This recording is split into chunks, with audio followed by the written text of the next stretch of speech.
Your Excellencies, we can start with the program for today. May I kindly appeal for silence?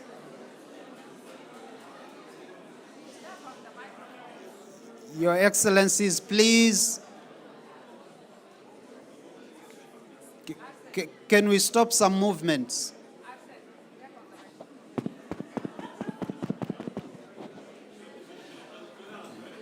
Your Excellencies, our heads of state and government, honorable ministers present, as well as Excellencies, ambassadors and high commissioners, Excellencies, commissioners, CEO of NEPAD and all other dignitaries, would want to start with the session for today. And on that note, I've got the honor to invite Her Excellency, Ambassador Josepha Sako, Commissioner for Agriculture, Rural Development, Blue Economy, and Sustainable Environment of the African Union Commission, who will be moderating this session. Your Excellency, over to you.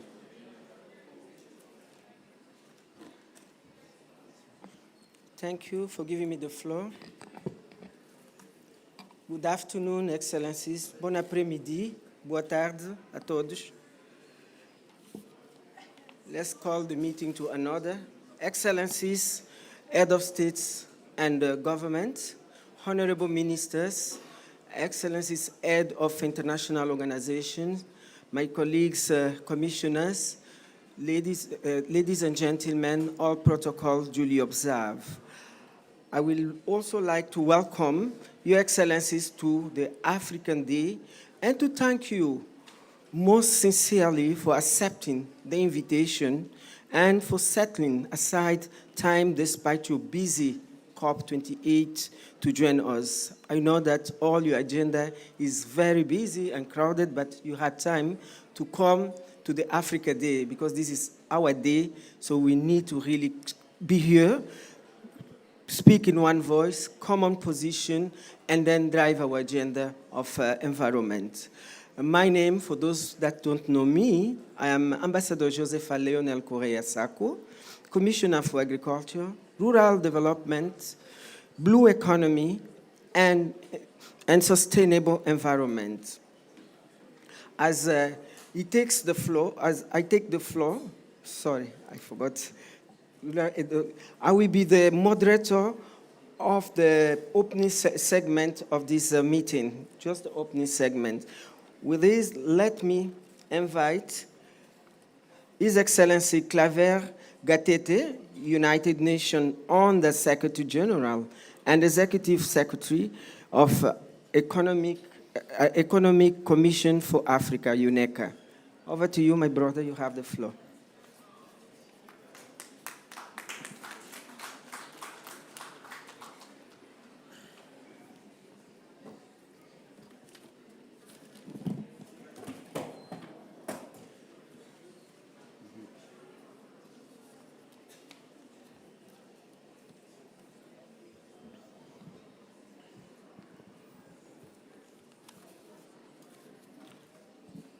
Your Excellency, Mr. Azali Assoumani, President of the Republic of Comoros and the Chairperson of the African Union, Excellencies, Heads of State and Government who are here present, Commissioners, dear colleagues, distinguished ladies and gentlemen. As we gather here today at the COP28, we are faced with a critical challenge that demands our unwavering attention and concerted effort, the imperative to scale up finance for climate action and green growth in Africa. The first global stocktake under the Paris Agreement highlights the need for increased commitment to prevent a warming of close to 3 degrees Celsius. Unfortunately, Africa contributes less than 4% of global greenhouse gas emissions, but is most vulnerable to the impacts of climate change. This has led to a significant impact on our economies. On average, we are experiencing 5% loss of GDP annually, with some countries experiencing loss up to 15%. Additionally, some of our nations are compelled to allocate unplanned budgets up to 9% to mitigate the impact of extreme weather conditions. At COP28 and beyond, countries must respond to the global stocktake with increased mitigation and climate finance ambition, a fully operational and funded loss and damage fund, enhanced commitments to significantly increase adaptation funding, and support for just and equitable transitions that speaks to Africa's special needs and circumstances. Excellencies, ladies and gentlemen, we recognize that the scale of investment required to address climate change far exceeds the current levels of funding available, particularly for adaptation and resilience, which requires investments to the tune of 87 billion annually, US dollars, according to the Africa Group of Negotiators. We must seize the many mitigation opportunities available to us to secure a sustainable future for the continent. Above all, it is incumbent upon us to take decisive action. We must mobilize resources and channel investments towards climate resilient and low carbon development pathways. This requires a fundamental shift in how we approach finance, embracing innovative mechanisms and partnerships that unlock the necessary resources for sustainable development in Africa. To achieve this, we need to explore ways to leverage Africa's own resources and the capital markets, while also advocating for a revamp of the global financial system to better serve Africa's needs. Excellencies, ladies and gentlemen, allow me to highlight 4 ways in which Africa can take advantage of its resources and strategic collaborations to finance climate action and green growth. First, we must prioritize investments in the deployment of the continent's abundant renewable energy resources and the transformation of its critical minerals to develop regional and global clean energy value chains. With an estimated growth of the battery and electric vehicle market to the tune of 8.8 trillion by 2025 and 48 trillion by 2050, Africa must move fast to capture this market. This was indicated by the study by the Bloomberg recently. The cooperation framework between the DRC and Zambia that the ECA, African Union Commission, Afreximbank, Africa Development Bank, AFC, and BADEA facilitated aimed at establishing a transboundary special economic zone for the development of a battery and electric vehicle value chain is an indication that Africa is on the right track. Second, we must focus on scaling up innovative financing mechanisms, such as the ECA's SDG 7 initiative, which has made it possible to issue a green bond worth 3 billion rands in local currency for investments in renewable energy projects in South Africa. Third, there is a great potential in developing the African carbon credit market, to unlock additional green financing for Africa.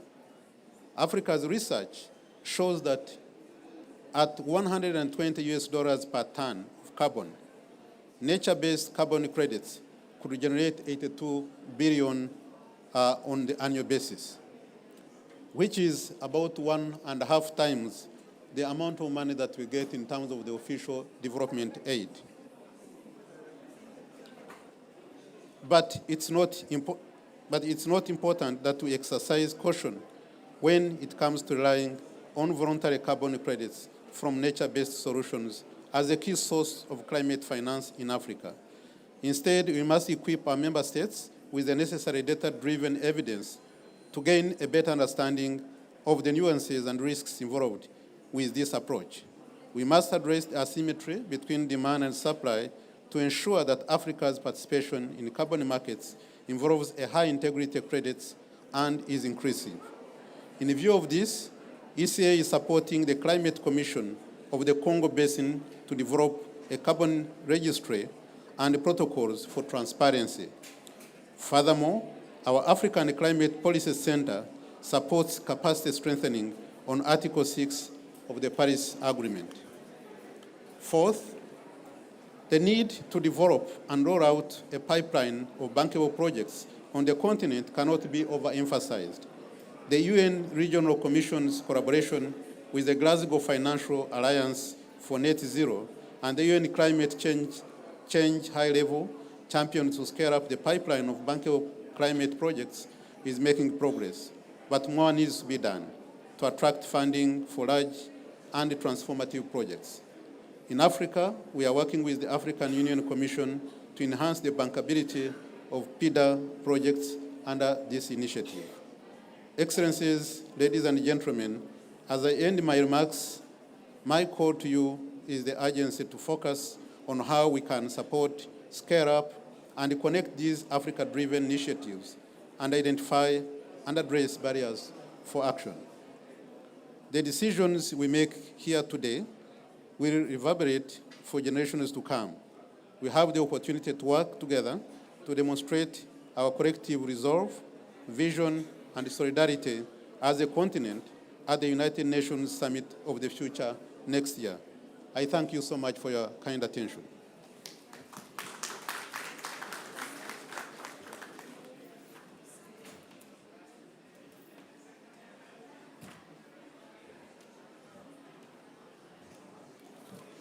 Thank you, Ambassador Kadete, and thanks for those remarks. I will now like to give the floor to His Excellency Weval Ramkalamwan, the President of the Republic of Seychelles and the Chair of the African Island Climate Commission. Over to you, Excellency.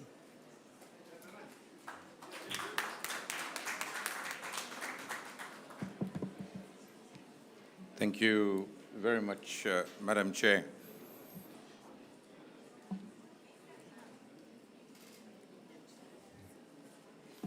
My good friend from the Comoros, the Chair of the African Union, heads of state, ladies and gentlemen, ministers, all protocol observed. I mean, there are so many important people in this hall that it's very difficult to go through the list, but a very warm welcome. As you can see on the list, I was not supposed to be speaking as number 2. There were a lot of other people who were supposed to speak before me, but anyway, we'll catch up eventually. But let me, on this Africa Day, first of all, start by congratulating our brother from Madagascar, President Rajoel, who is the only president-elect in our hall today, and we want to congratulate you, our dear brother from the Indian Ocean, and as a fellow island boy, we want to say the Indian Ocean will continue to work together, and we'll be there on the 16th to support you.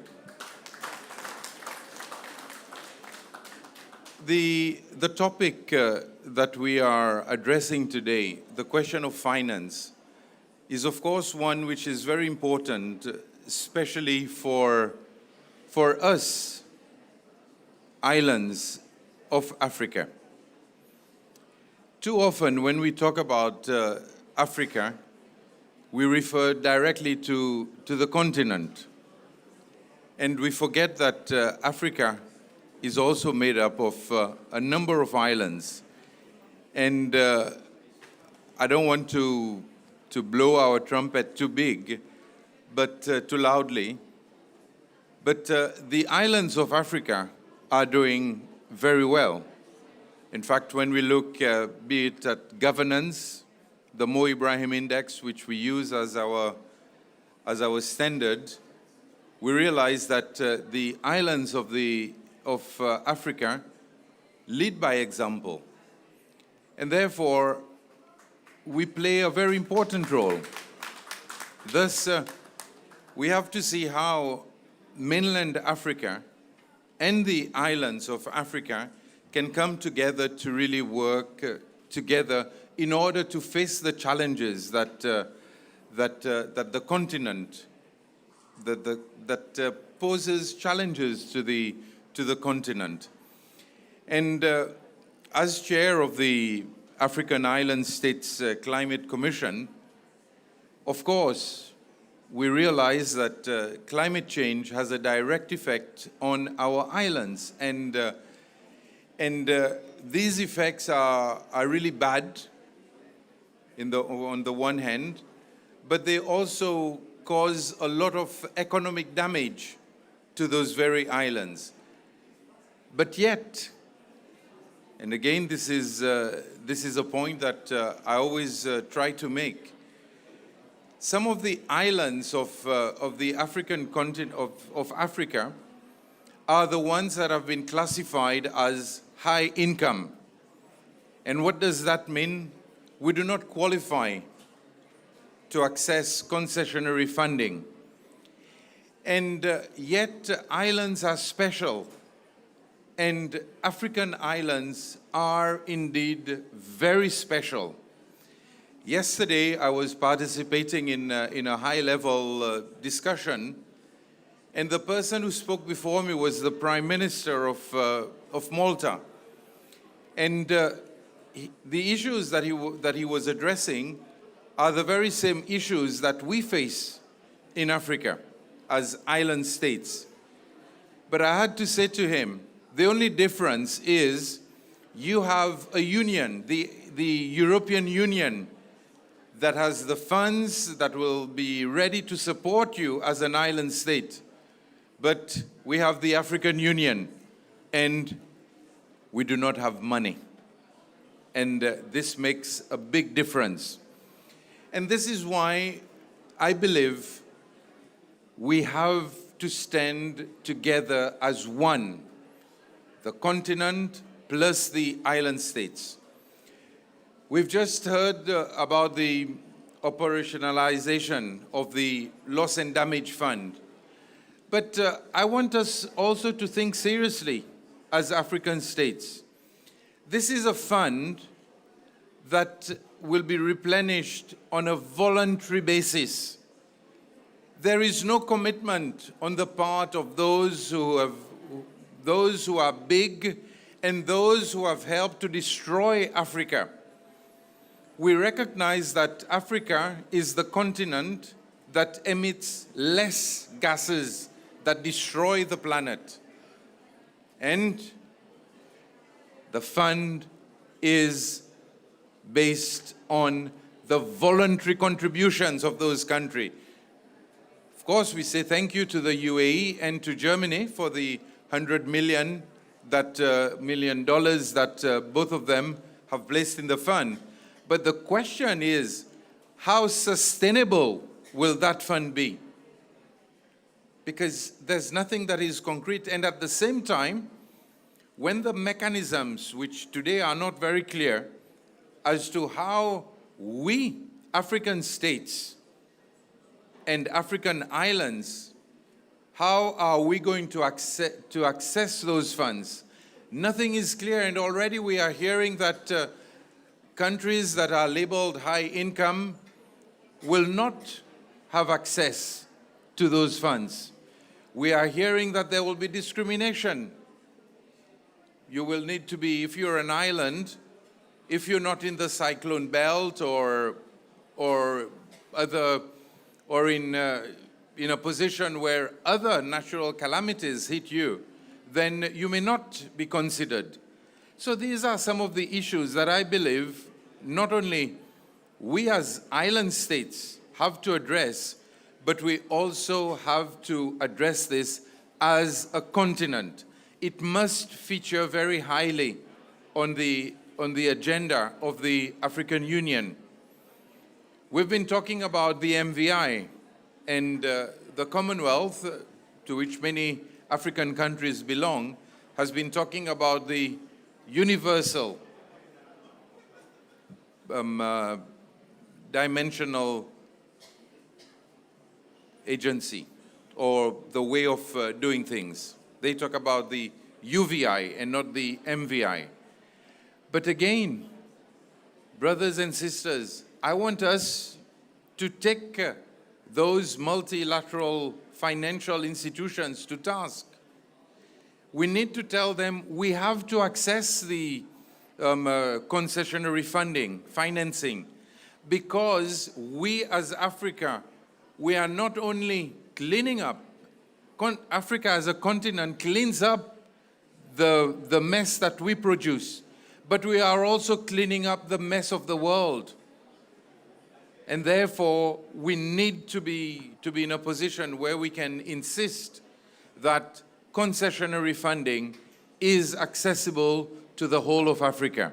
And this is how we are going to be able to resolve some of the climate issues. This is how we're going to be able to move forward. We're going to be able to protect our coastline. We're going to protect the beauty of our islands. And remember, when we go into poverty, and this is something I mentioned, and I think it was, I keep quoting President Macky Sall, when he said very clearly, look, the West may tell us to protect the rosewood tree or to protect this, that, and the other, but when the African man and family go hungry, they will not bother as to whether this tree is important to nature. They will fight for survival. And this is why we insist that it has to be a partnership. So, as chair of the island states of Africa, I am very encouraged by the participation of all members. We're hoping to have a meeting of the ministers. We've had a meeting in the Seychelles, and the commitment is there because we all face the same issues. We are all facing the same challenges. And we know what happens.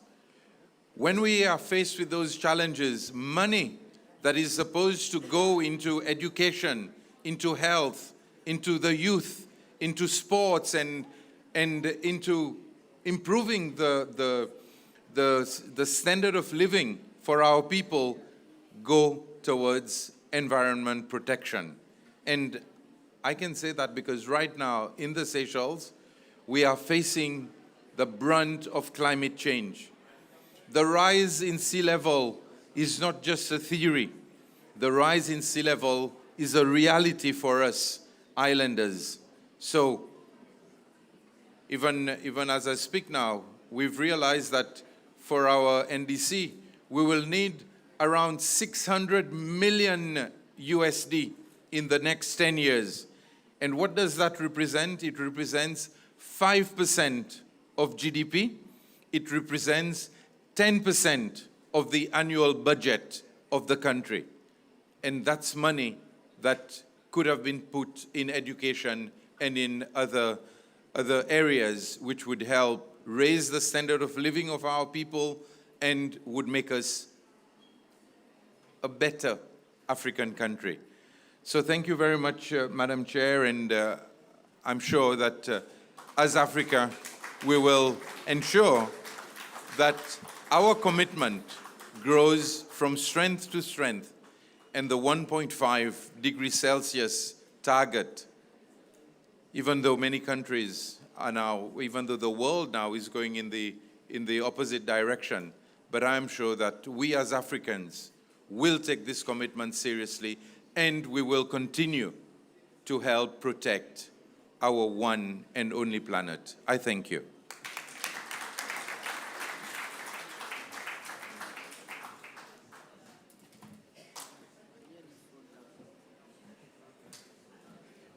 Thank you very much, Excellency President. I will now invite His Excellency André Renina Jolini. You're not? Then I will pass to the next speaker. Excellency, let me invite now His Excellency Macky Sall to deliver his speech. President of Senegal, our former President of African Union. Soyez le bienvenu, Excellence. Merci beaucoup. Thank you very much, Commissioner. Merci beaucoup. Tout d'abord, je salue Monsieur le Président de l'Union des Comores et Président de l'Union africaine, M. Azali Osmani, qui fut mon marabout, mais qui m'a boycotté maintenant. Je voudrais également saluer le président des Seychelles, le président André Rajoelina, que je félicite pour sa brillante victoire. Et je félicite également le peuple malgache. Je salue les éminentes personnalités ici présentes, la Commission, les membres de la Commission, le secrétaire exécutif de la CIA, chers concitoyens africains en cette journée de l'Afrique. Nous sommes à Dubaï pour la COP28 avec des sujets importants sur le climat, des sujets importants également sur la transition climatique, sur la forêt, sur les îles, sur la planète de façon générale. Et on constatera que l'Afrique, comme d'habitude, est le parent pauvre sur la distribution des richesses. L'Afrique, malgré une faible participation dans le réchauffement climatique, parce que nous le savons, nous sommes une société qui n'est pas industrialisée, et donc notre contribution dans le réchauffement est inférieure à 4%, et pourtant déjà nous sommes très fortement engagés pour l'action climatique dans tous nos pays. Quand vous voyez les efforts qui sont consentis par les gouvernements africains pour protéger la côte, pour lutter contre la désertification, pour réduire les gaz à effet de serre au prix d'un endettement souvent très élevé et pour développer des projets verts, notamment dans les projets de transport, dans les mobilités collectives, vous voyez que nous payons un prix fort pour préserver notre planète. Alors tout ce que nous demandons, c'est que cet effort soit accompagné pour nous éviter d'emprunter les mêmes voies qui ont mis la planète dans son état actuel. C'est-à-dire que l'Afrique a un besoin légitime de développement. L'Afrique a un besoin légitime d'industrialisation. Cette industrialisation, ce besoin en développement, saluons le président de la Commission, Moussa Faki.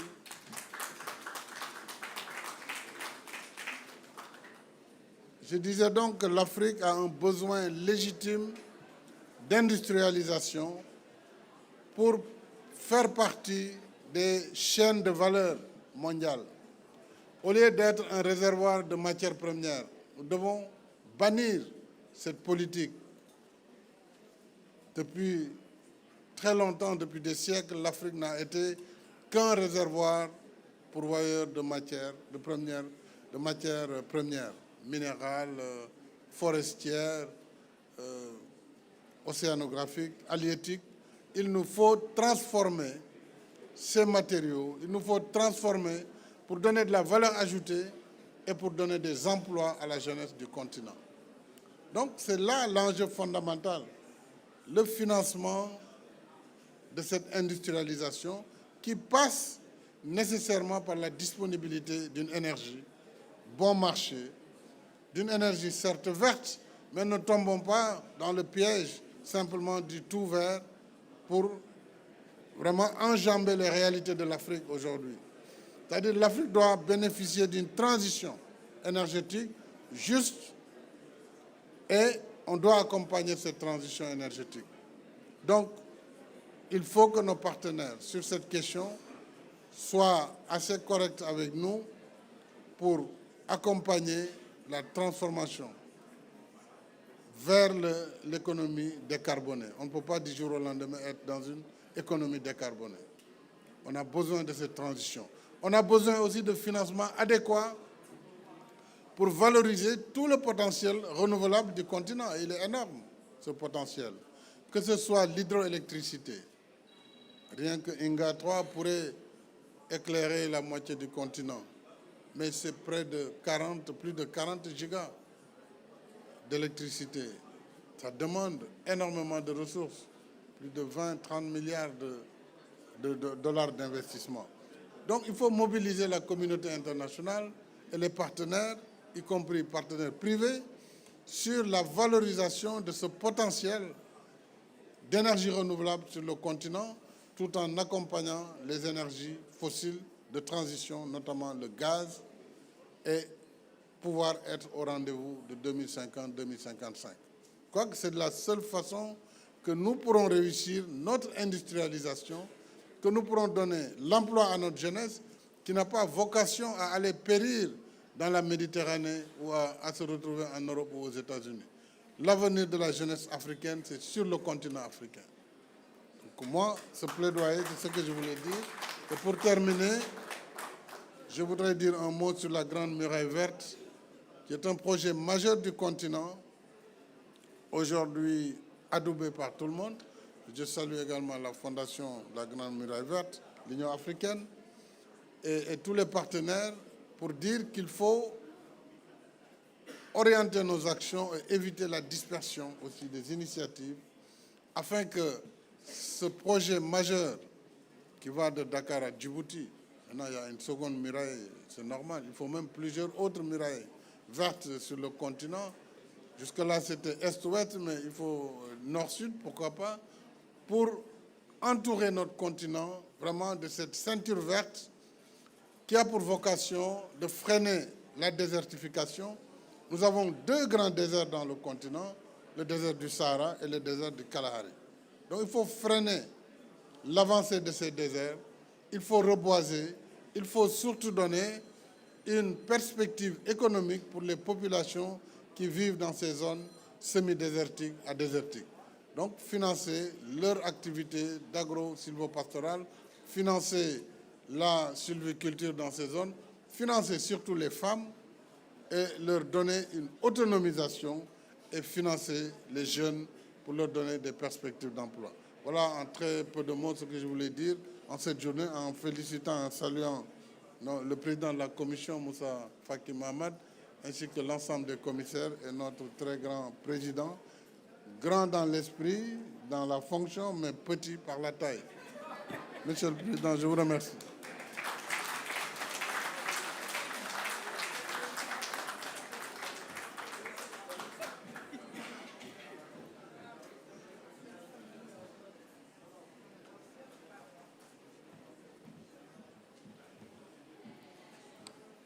Merci beaucoup, Excellence, pour votre discours vraiment très élucidant, très orientant. Et nous avons pris bonne note de ce que vous nous avez, présenté. Vous avez présenté la transition énergétique. Et nous, en tant que commissaires, quand on est dans des plateformes pareilles, on essaie de dire oui, on doit avoir la transition énergétique, just transition. Donc, nous prenons bonne note de votre conseil. Nous avons le gaz, nous avons les ficelles, mais allons doucement. Comme on dit en Swahili, pole pole. Comme on dit à Lingala, malembe malembe. On va aller là-bas, mais avec le temps, parce que ça prend des investissements dans les énergies renouvelables. Et vous avez parlé aussi de la Grande Muraille Verte. Ça, c'est le bébé de l'Union africaine. En 2006, vous, les chefs d'État, vous avez initié la Grande Muraille Verte. Et aujourd'hui, où est la Grande Muraille Verte? Elle se trouve chez les partenaires. Amenons-les à la maison et allons planter du Cap-Vert jusqu'au Somalie. Nous allons planter nos arbres. Vous avez aussi parlé du financement. Oui, l'accord, la déclaration de Nairobi nous dit le financement. Ils nous disent de changer de narratif pour que le financement sur le climat doit être un fait. Et nous sommes en train de travailler avec tous nos partenaires, avec les États membres pour voir si on peut avoir accès au financement. Je vous remercie, Excellence. Sur ce, je veux inviter Son Excellence, mon patron, le président Moussa Faki Mohamed, pour venir présenter son discours. Merci.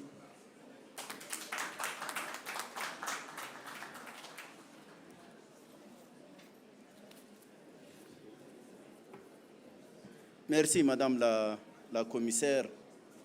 J'avoue qu'il est très difficile de prendre la parole après le président Macky Sall, toujours pertinent et éloquent. Mais je vais m'essayer quand même.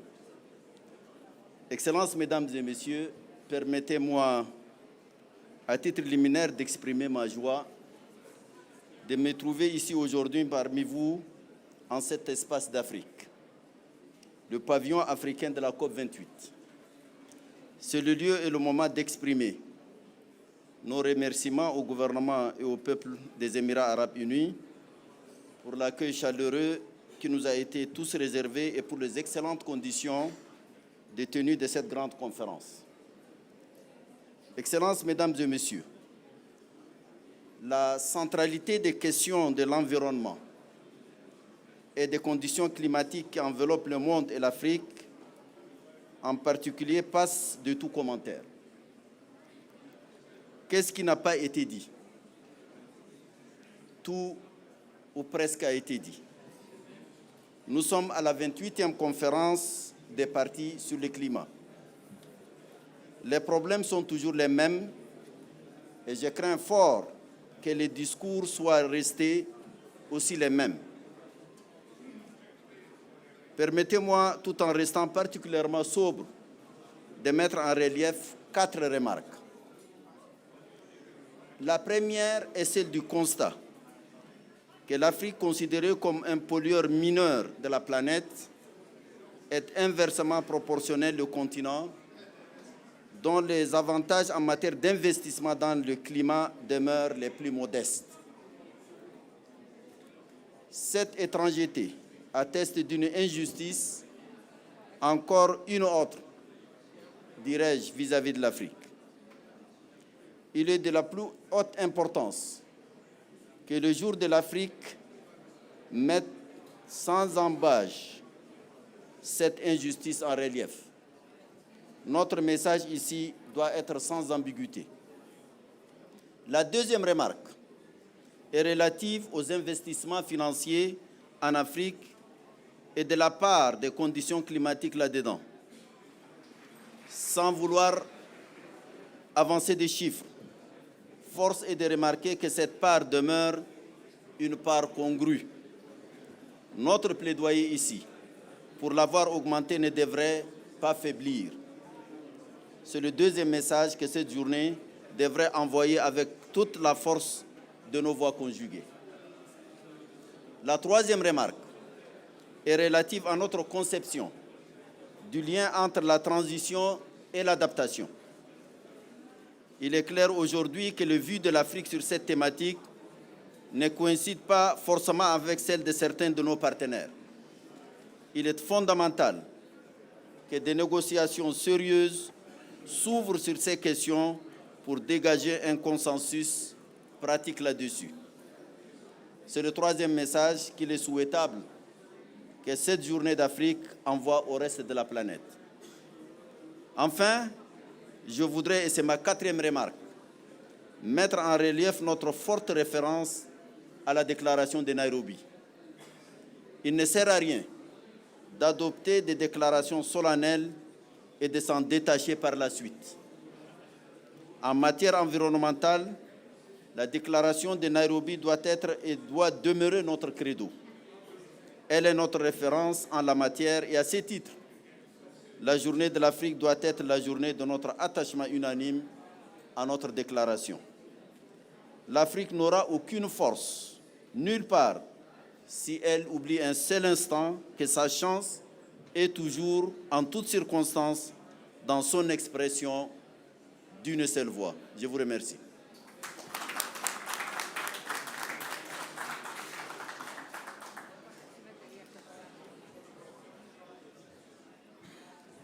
Merci beaucoup, Excellence, Monsieur le Président. Je note la présence de Dr Adesina, le président de la BAD. My dear brother, classmate, you have the floor.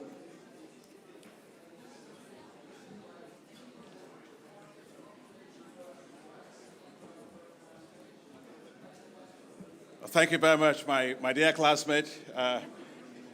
Your Excellency, Monsieur le Président, Excellence, le Président de la Commission de l'Union africaine, Excellence, the very new Executive Secretary of the Economic Commission for Africa, the Economic Commissioner for Agriculture, Economic Commissioner for Infrastructure, Energy, and other things. Yeah. Your Excellency, President Macky Sall, Your Excellency, Presidents that are here, thank you very much. Sorry that I came in late because I was on a different panel. It's a real delight to be here with my colleagues as we celebrate Africa Day. And Africa has always to be celebrated. You know, and there are very many reasons why we should be always excited about Africa. Everything we have is in abundance. And take a look at our population. 1.4 billion people. It's going to go to 2.4 billion people. That's a market that you cannot ever ignore. When you take a look at what is happening today in terms of our deposits for metals, minerals and metals that are needed to power green transition, all that we are talking about, most of those are in Africa, whether it is platinum, whether it's copper, whether it is cobalt, or whether it is lithium. It's in Africa in abundance. So really, what Africa does with those renewable those metals will determine the future of electric cars in the world. And the size of that market will go from $7 trillion today to $57 trillion by 2050. Third, nobody smokes gas, nobody drinks oil, but everybody eats food.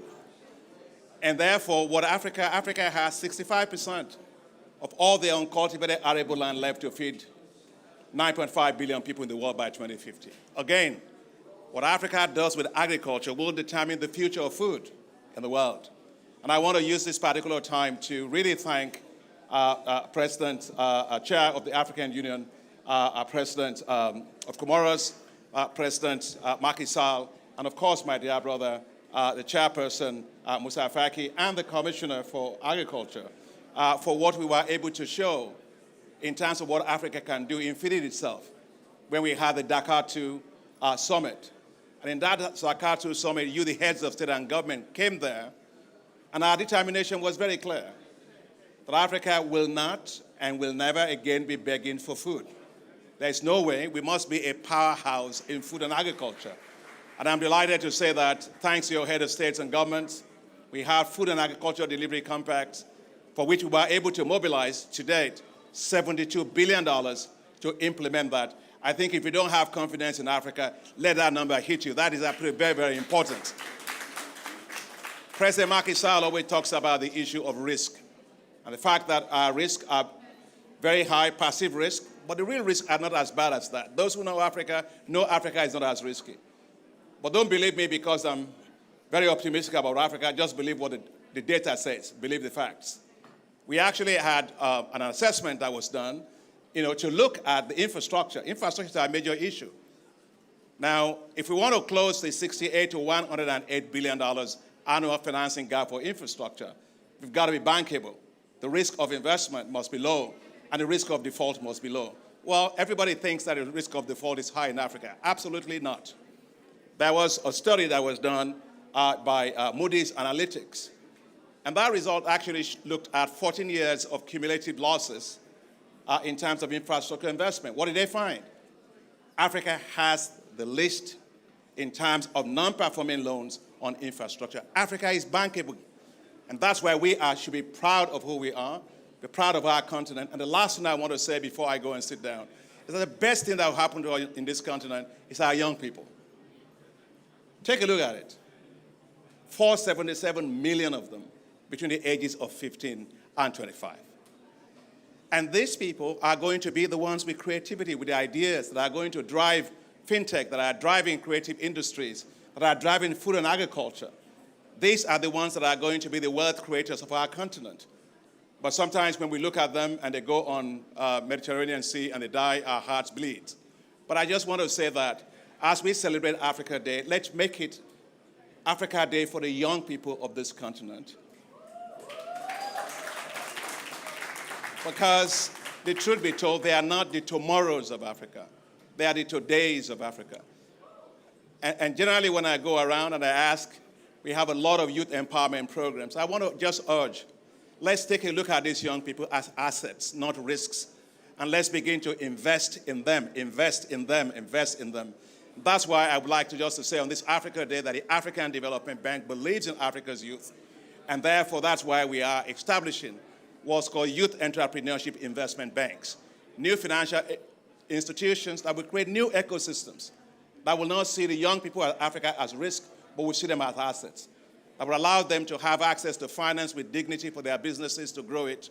Why is it that the fintech industry in Africa, the unicorns, we have 7 of them, are financed by private equity funds from outside of Africa?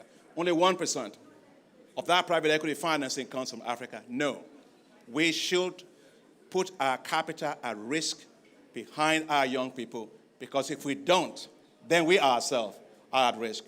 I want to commend our African heads of state and government. Thank you for the tremendous leadership. Thank you for everywhere we go in the world. You stand, your voice, your presence, your determination. Africa, because of you, can no longer be ignored. And I think I just want to say that if you didn't realize it, that where the powerhouse is going to be on investment, just think of the following. We had the Africa Investment Forum just 3 weeks ago in Morocco. And we were able to mobilize $34.84 billion of investment interest to Africa in less than 72 hours. So believe in Africa, trust in Africa, let's rise. Poverty will not be our destination.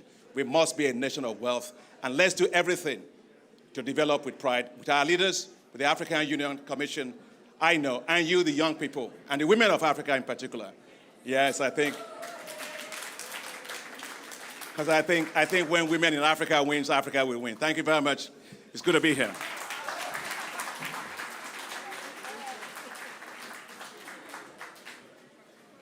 Thank you, President Adesina. I think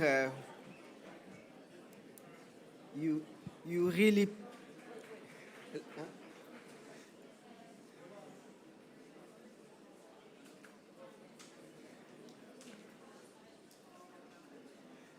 Thank you, Dr. Adesina. Thank you for your statement. You really say what we have to know, and making advocacy of the wealth that this continent has. Let us make noise, because Africa is really the future of tomorrow. It's the future of today, the future of tomorrow, so we should make noise during our African Day. Thank you very much. So now, Komoro is the chair of the African Union, representing the continent on different thematic areas: agriculture, infrastructure, trade. All this is under the purview, the mandate of the President of Komoro. I now have the honor to welcome you, Excellency Azali Assoumani, President of the Republic of Komoro, to deliver your statement and to open officially this day. Merci.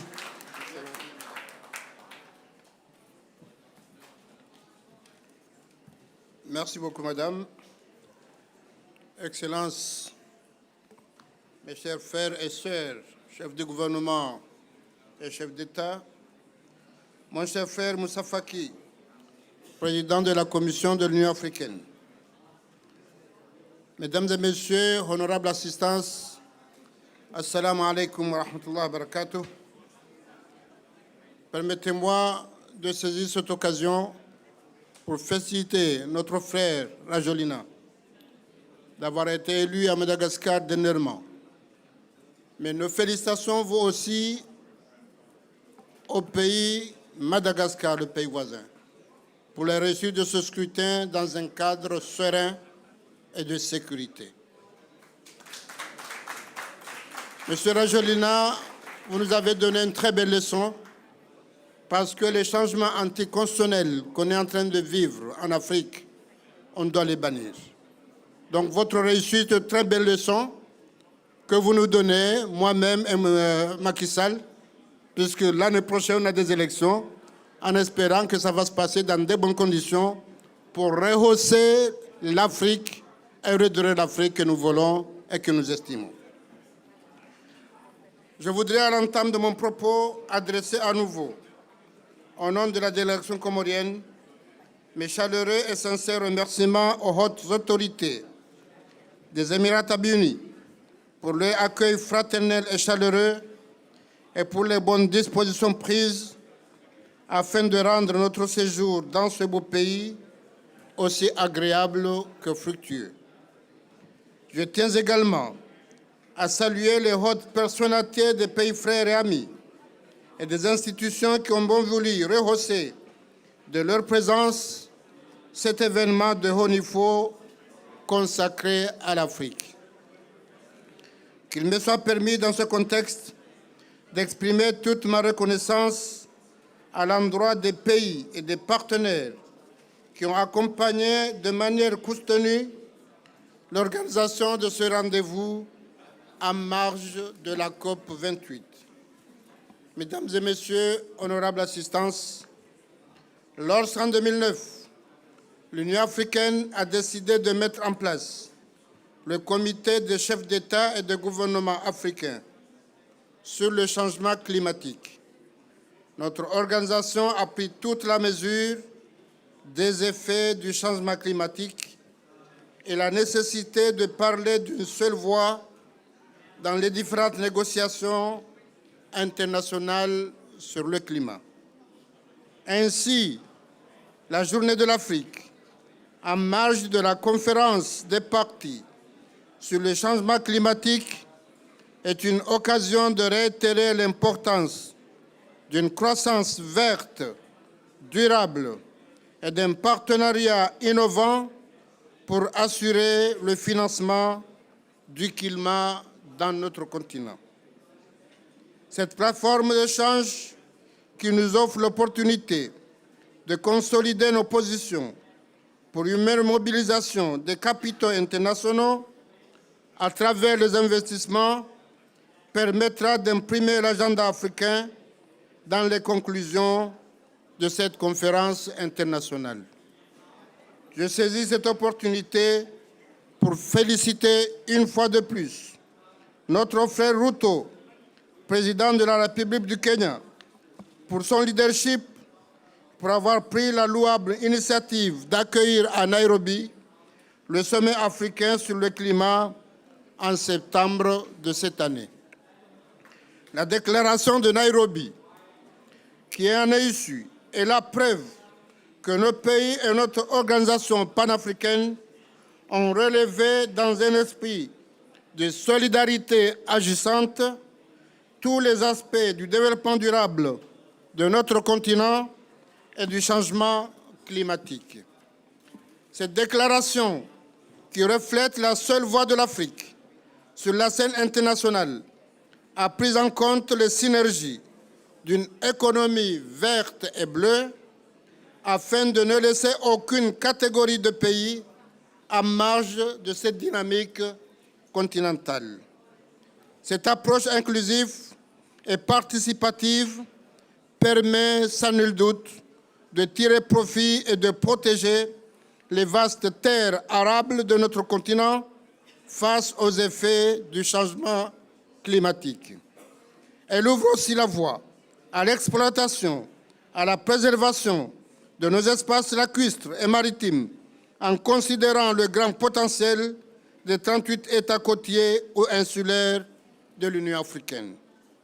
Mesdames et Messieurs, dans mon discours d'investiture à la présidence de l'Union africaine, j'ai souligné le rôle crucial que doivent jouer les océans et les ressources marines de l'Afrique dans notre agenda climatique, notamment en cette phase du deuxième plan décennal de notre agenda 2063. Je reste convaincu en effet que l'économie bleue, au même titre que l'économie verte, du fait des immenses potentialités que regorge notre continent dans ce domaine, constitue un véritable catalyseur du développement durable de notre continent d'Afrique. Elle représente également un catalyseur de l'accélération de l'ASLECAF, thème de l'Union africaine pour cette année 2023 et dont j'ai l'insigne honneur de veiller à sa mise en œuvre. Cette conviction m'a conduit à faire de la promotion de l'économie bleue et de la contribution des États insulaires et côtiers d'Afrique, cette dynamique, une des priorités de mon mandat dans notre combat collectif en faveur de ce climat. Cette journée de l'Afrique m'offre donc l'opportunité de lancer un appel solennel à une combinaison parfaite et utile du développement vert et bleu dans la droite ligne du processus dit de Moroni, impulsé au mois de juin dernier à Moroni à l'issue de la conférence ministérielle sur l'économie bleue et l'action climatique. Et c'est l'occasion pour moi de réitérer ma gratitude à mon cher frère Moussa Faki, président de la Commission africaine, et aux différentes délégations qui ont pris part à cet événement. Cette conférence s'est penchée sur la nécessité de repenser la gouvernance maritime mondiale et de s'assurer d'une meilleure prise en compte des préoccupations majeures des États insulaires et côtiers africains dans les forats internationaux sur le climat. Les enjeux globaux liés au climat appellent à plus de mobilisation et de solidarité de la communauté internationale, d'autant plus qu'il y va de sa survie des États insulaires et côtiers dont certains sont déjà confrontés directement aux effets du changement climatique, notamment la montée des eaux. D'ailleurs, en adoptant l'appel de l'action de Moroni en faveur de l'océan et du climat, les États et les institutions présents ont confirmé l'urgence d'une action d'envergure face aux enjeux climatiques. Les participants à la conférence de Moroni ont reconnu que l'économie bleue peut apporter un souffle novateur à la croissance économique africaine et générer des emplois durables à travers l'utilisation du potentiel marin et halieutique au sein de notre région. Dans cette optique, l'initiative de la Grande Muraille Bleue ou la nouvelle frontière de la Renaissance africaine, l'un des plus grands projets de notre continent, représente une grande opportunité pour l'Afrique dans sa vision de faire de l'économie bleue régénératrice et durable, directement profitable aux communautés.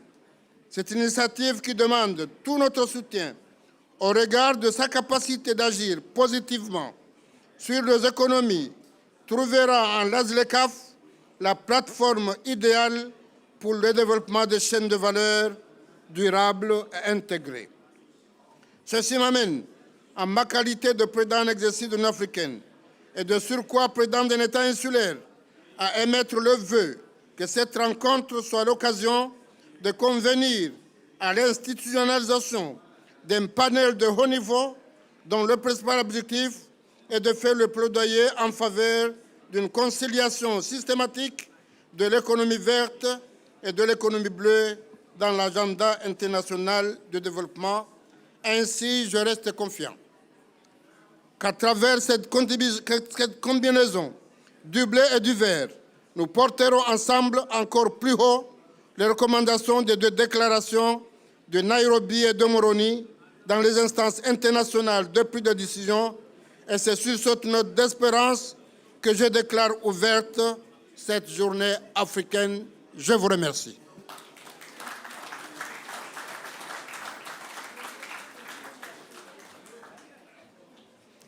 Merci beaucoup, Excellence, pour votre discours. Je suis presque à la fin de ma mission comme modératrice. Donc, on continue avec le programme.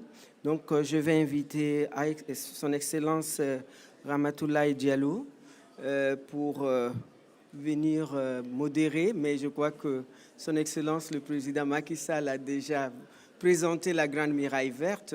C'est juste 5 minutes avant qu'on passe au suivant point qui est la signature, qui est l'annonce et signature du financement.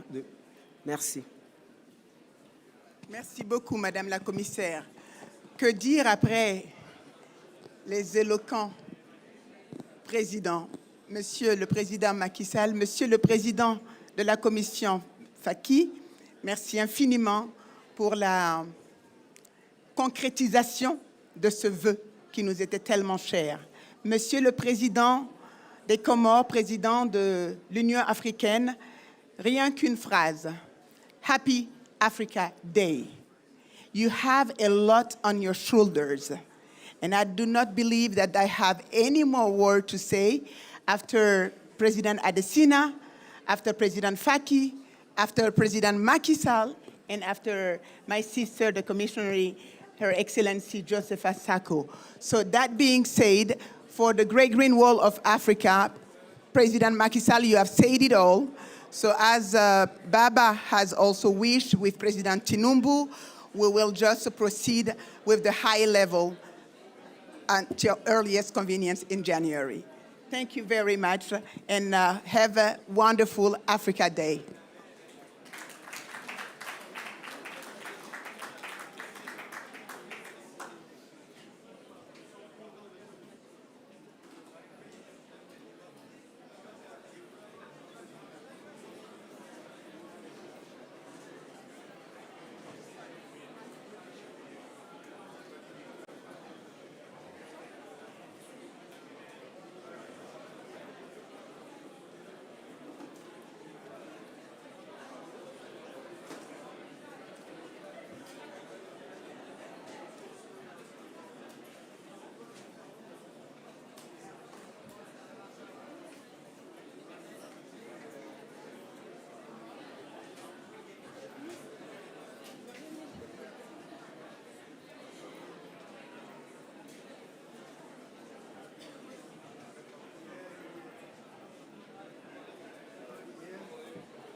Okay, hello, ladies and gentlemen, our distinguished guests. Can I kindly request you take your seats?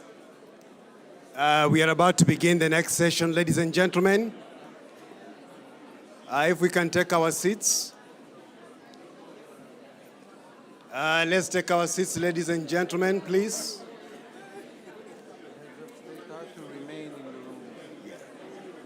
Our distinguished guests, the heads of state, kindly remain in the room. We want to transition to the next session, please. Okay, photographers, if you can now step back. We need to begin the next session, please.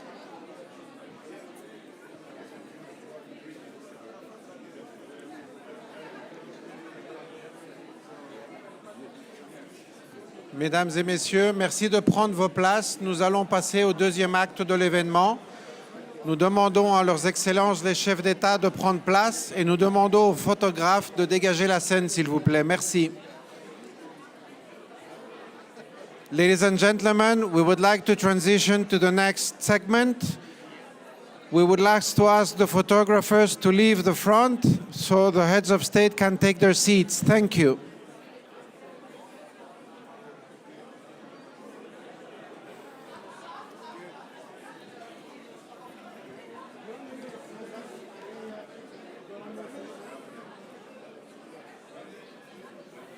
Say it in French, please.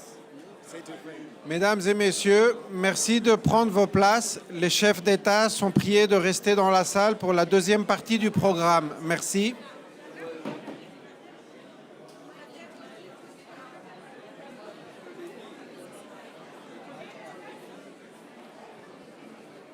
Mesdames et messieurs, merci de prendre place. Nous demandons aux photographes de se retirer. We would like to ask the photographers to move away so we can start with the next panel. Thank you. We have an important signing ceremony, so please free the stage. Please, it is not finished. There's part 2 of the program. Okay, hello, ladies and gentlemen. I'm moderating the session for the Alliance. Yes. Okay, ladies and gentlemen, can we get started, please? I know there's so much excitement, but let's get started.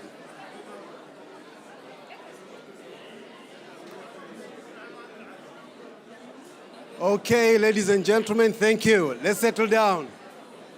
Photographers, please. Photographers, please, if you can allow us to get started. No. You cannot start this way. It's rude. Photographers, please take Calm your down. seat. Photographers, photographers, please please. take your seat. Photographers, please take your seat. Photographers, please take your seat. Okay, please. All right, thank you so much. Ladies and gentlemen, hello. Hello, can you calm down there, please? Okay, I know you're all getting excited. The chairperson of the African Union, the president of the Union of the Comoros, Your Excellency Azali Assoumani, Your Excellency, the president of Madagascar, Your Excellency Andre Rajoelina, the chairperson of the African Union Commission, Your Excellency Moussa Faki Mahamat,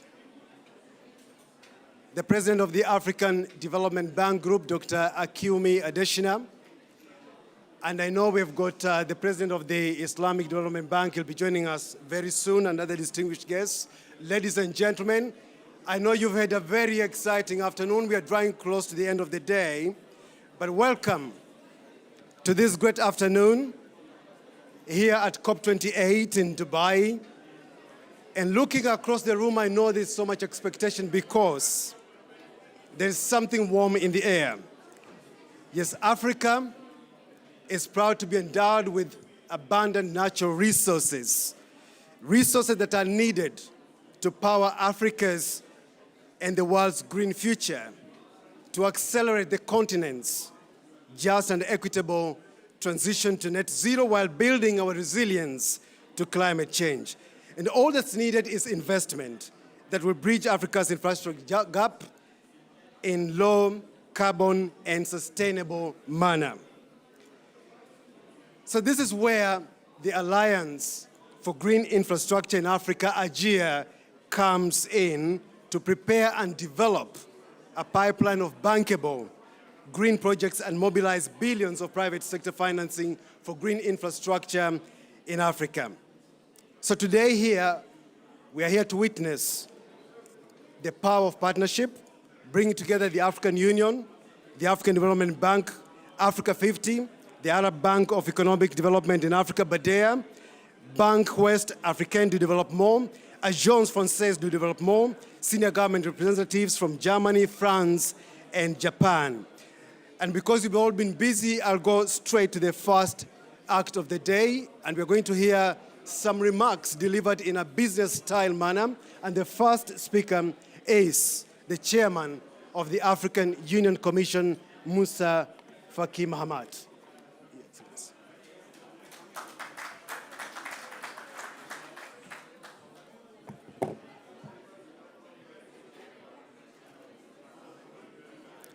Excellencies, distinguished partners, dear brothers and sisters, I have the honor to represent His Excellency, the chairperson of the African Union. I'm really humbled that he had asked me to deliver a few words on his behalf.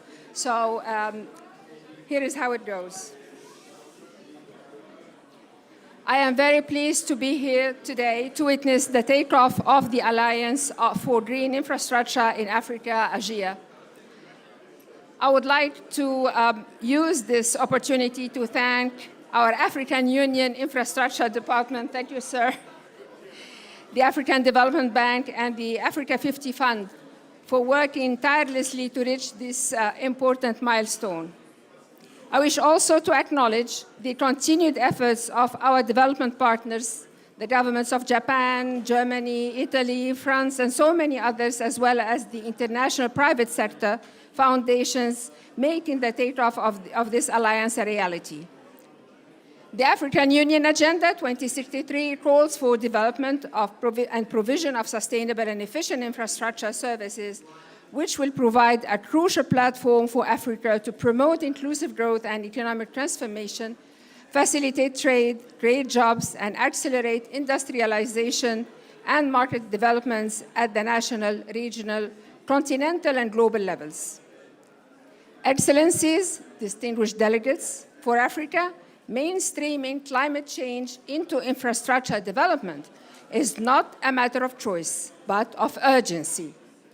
Developing infrastructure climate on the continent requires an alliance of all stakeholders, private and public, as well as continental and regional specialized institutions to implement concrete actions. These actions are key, and they are the real expectations of our people and the needs of Africa. It is for this reason that the Alliance for Green Infrastructure in Africa was launched in COP27 with specific goals to mobilize the necessary financing required to redesign a solid pipeline of bankable green infrastructure projects and enhance the resilience of existing infrastructure, of existing and future infrastructure. It is time to witness achievements and that people experience them in their daily lives. Pledges are a demonstration of commitment and goodwill, but they remain promised as long as they are not translated in deeds and achievements on the ground. The credibility of all actors here gathered today is at stake. Excellencies and distinguished delegates, I would also like to use this opportunity to stress the importance of restructuring our financing mechanisms, as well as creating an enabling environment for both public and private sectors financing. I call upon all stakeholders, including financial institutions, the private and public sector, civil society, and other institutions to join us in the implementation of IDEA. As I conclude, I wish to assure you of the full commitment of the African Union Commission in the implementation of this innovative and important initiative. I thank you for your kind attention. Thank you. And I think she managed to calm down the situation a little bit, which is very good, so we can listen to each other in a very steady way. The next speaker, may I invite the President of the African Development Bank Group, Dr. Akiumi Adesina. A round of applause for him, please, as he comes to the podium.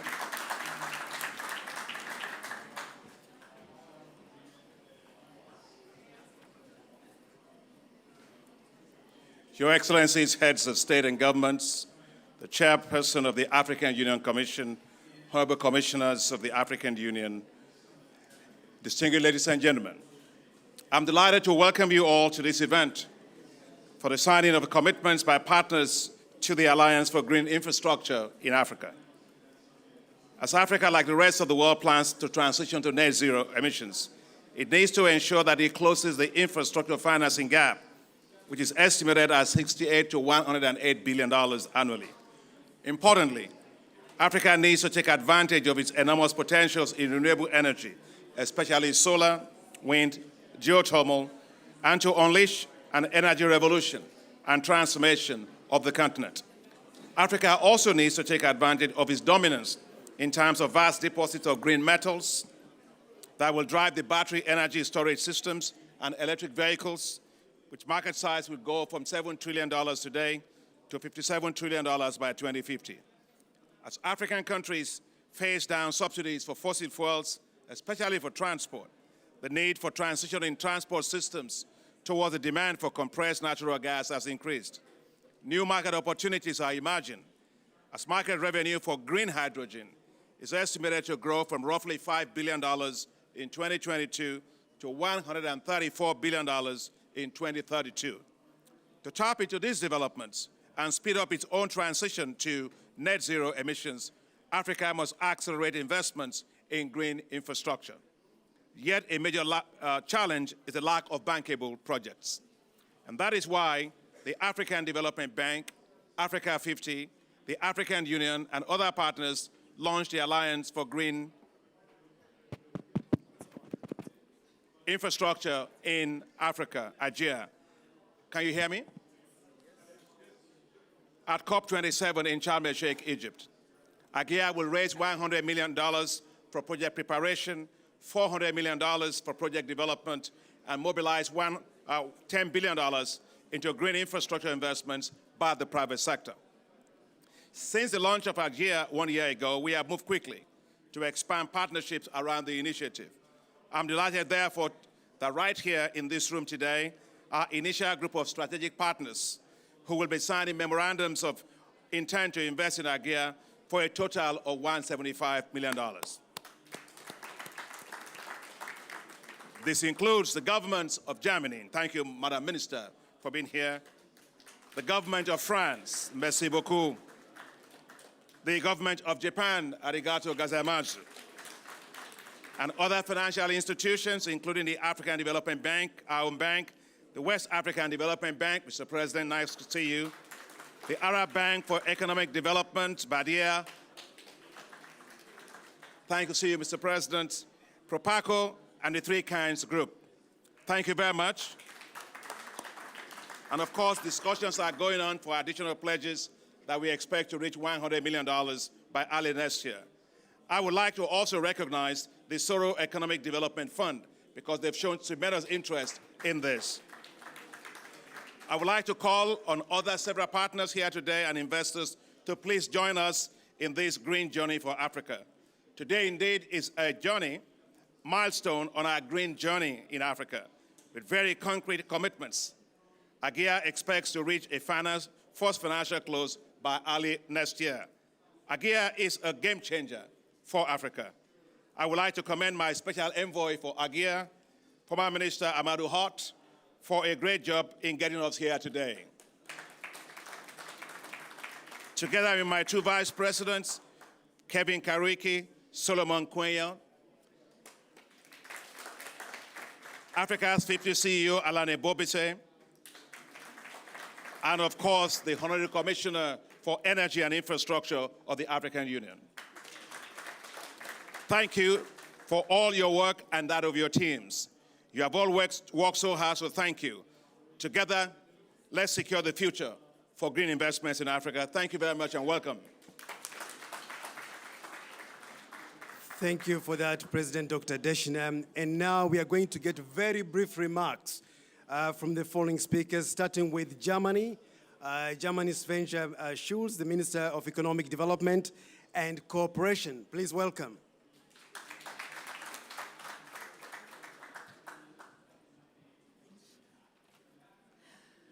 Excellencies, ladies and gentlemen, thank you so much. You all know the world is facing central energy challenges that needs to be resolved by the middle of the century. We need to meet the growing energy demand. We need the decarbonization of the global economy and reducing social inequality, especially gender inequality. Worldwide, around 675 million people have no access to electricity. Almost 80% of them living in sub-Saharan Africa. But only 2% of global investment in renewable energy has been made in Africa. On the other hand, around 40% of the renewable energy's potential worldwide is in Africa.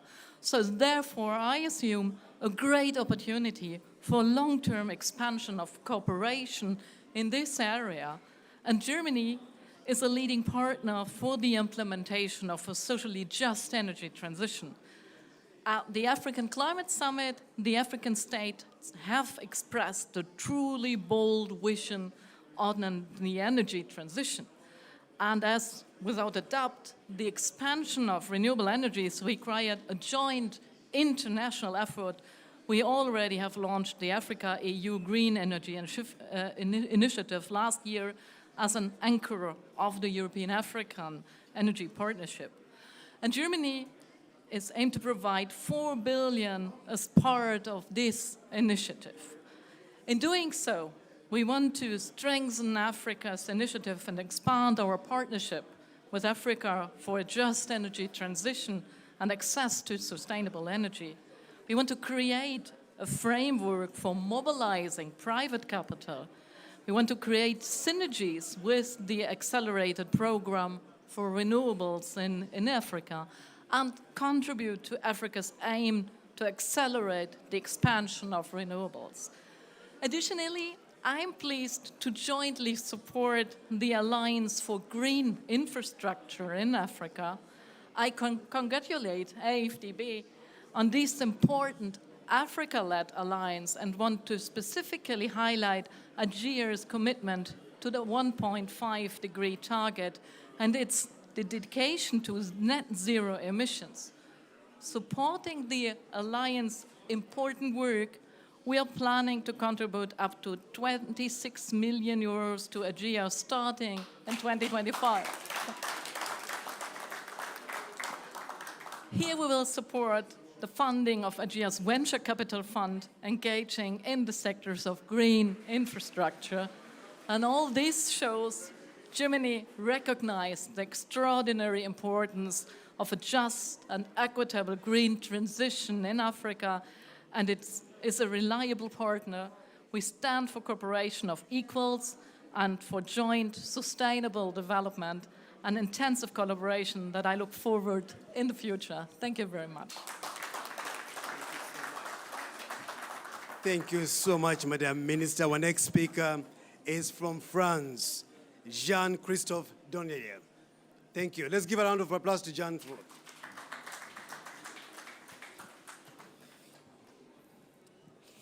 Your Excellencies, Ministers, distinguished guests, Mr. President of the African Development Bank, on behalf of Bruno Le Maire, the French Minister for Economy and Finance, and Emmanuel Belin, the French Governor for France to the African Development Bank, it's really my pleasure to participate to this event.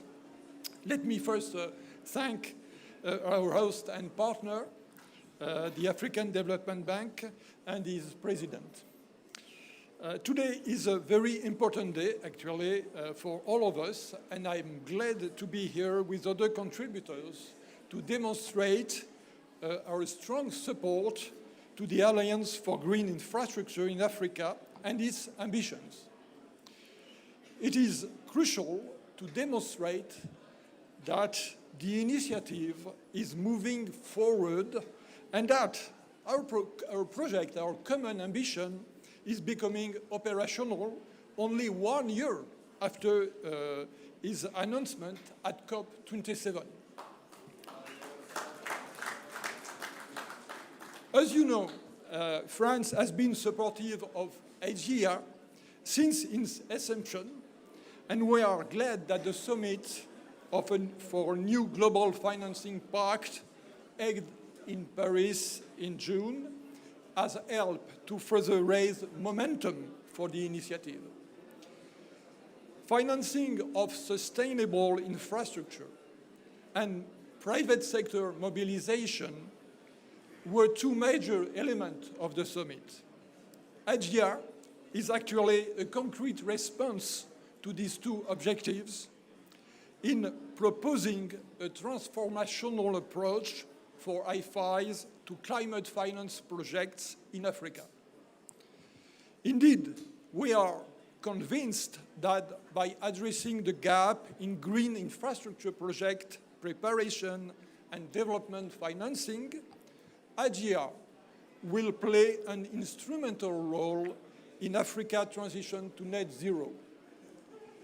We particularly welcome AGR's action to mobilize financing at the early stages of a project where it is most needed in particular to give reassurance to the private sector. Through our contribution to AGR, France is hoping to help channeling concessional funding towards structuring and developing locally led infrastructure projects and leverage significant sustainable investment on the African continent, which is a top priority for France. As such, I am delighted to announce a contribution of 20 million euros to AGR. Thank you. And we hope that our contribution will help catalyzing more private and concessional resources to reach the ambition. Along with this contribution, we would like to welcome again the work done by the AGR's team to structure this initiative in such a short period again, congratulate the team, and especially on the progress made since last June, and which is the best for the future, for the coming years.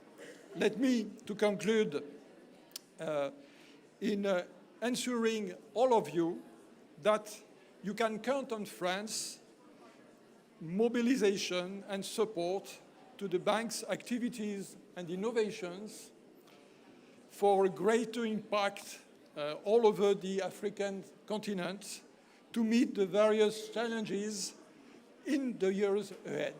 Thank you very much. Thank you very much. Merci beaucoup, Monsieur Jean-Christophe. Our next speaker is from Japan. And from Japan, we've got Tomoyoshi Yuhagi, Deputy Vice Minister of Finance. Welcome.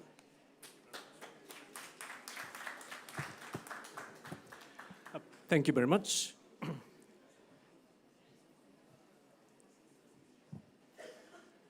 Excellencies and distinguished colleagues, let me express my heartfelt congratulations on the launch of the Alliance for Green Infrastructure in Africa, or Asia. It is a great honor for me to be here today with you on behalf of the Japanese government. Climate change is one of the greatest challenges facing Africa today. The continent's development prospects depends on greenhouse gas reductions as well as climate resilience, which requires more financial resources. We expect that Asia, in cooperation with several global partners, will play a key role in this regard by scaling up financing for green and climate-resilient infrastructure projects. As part of the pledge made by Prime Minister Kishida yesterday, Japan will provide $10 million to the project preparation window of Asia to support Africa in undergoing just and equitable transition to net zero and achieving the 1.5 degrees pathways. We encourage other donors to follow suit. We will continuously advance this important initiative in close cooperation with the AFDB, other key institutions, and like-minded countries. Thank you so much.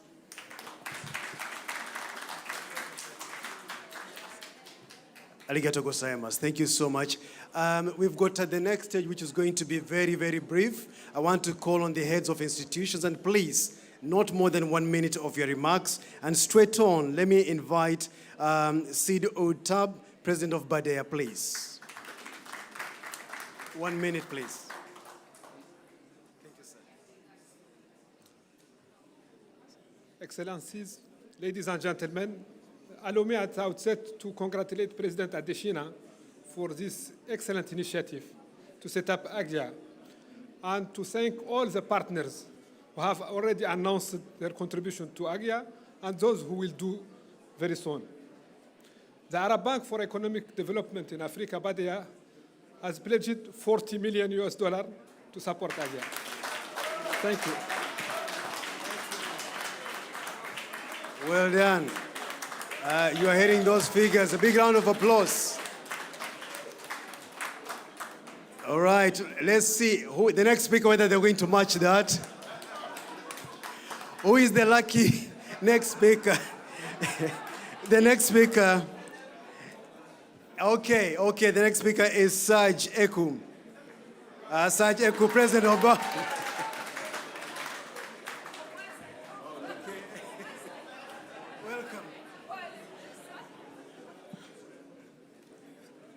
Your Excellencies, Sir President of Republic of Comores, Madagascar, newly elected, dear Excellencies, my brother, President Adesina, dear Minister of Development of Germany, ladies and gentlemen, it's a great honor for me. It's a real great honor for me.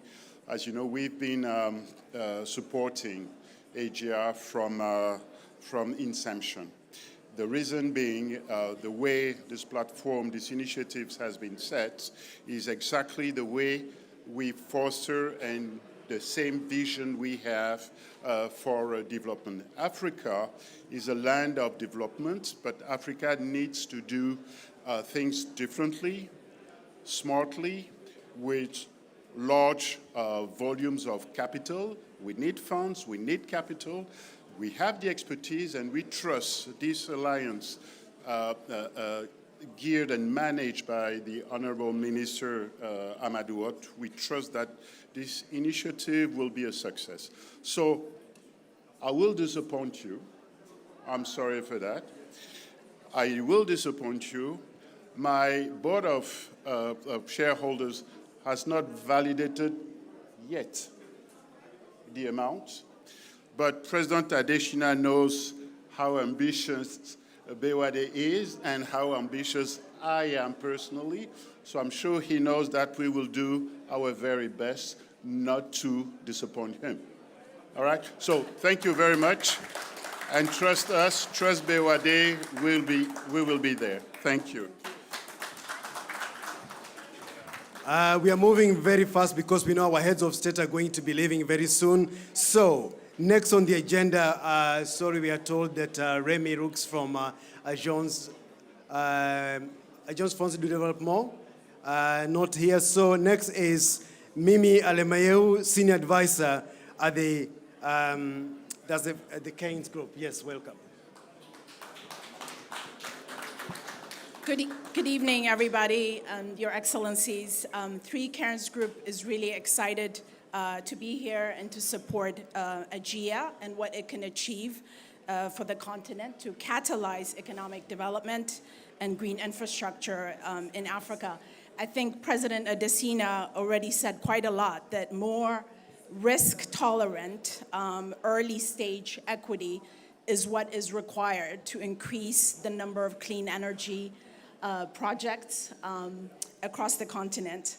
We commend the leadership of Africa 50, Alain, and of course Amadou Hott, and of course your leadership, President Adesina, for this. Congratulations again.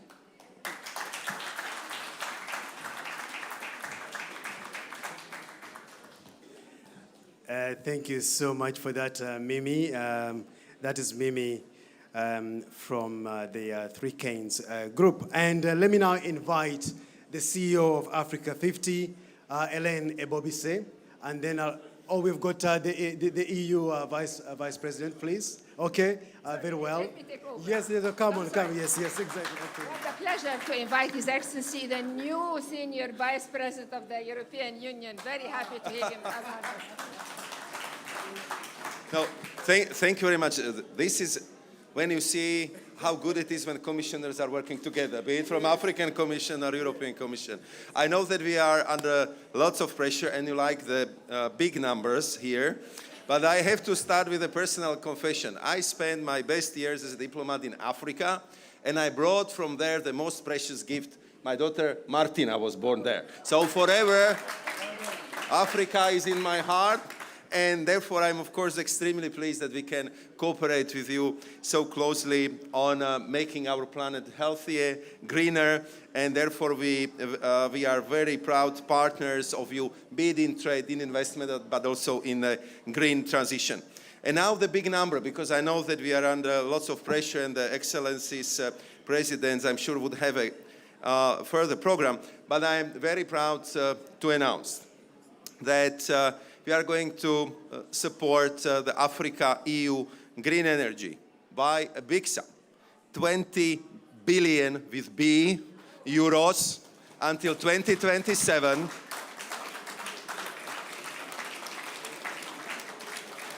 And this big sum with B is the result of the Team Europe. And I really would like to thank my colleague from Germany, but also from other member states to make it happen. And I have here the whole list of fantastic projects which we can support with this money, but I'm not going to read it because I know that we are under time pressure. But thank you very much for that great cooperation, for fantastic atmosphere, and for all that plans we have together for the future, because this is what the COP is about. Thank you very much. So now you know why we were keeping, the EU for, because it's a big B, huh? It's not an M, it's a B. How much is it for a year? How much is it for a year? It's for Africa.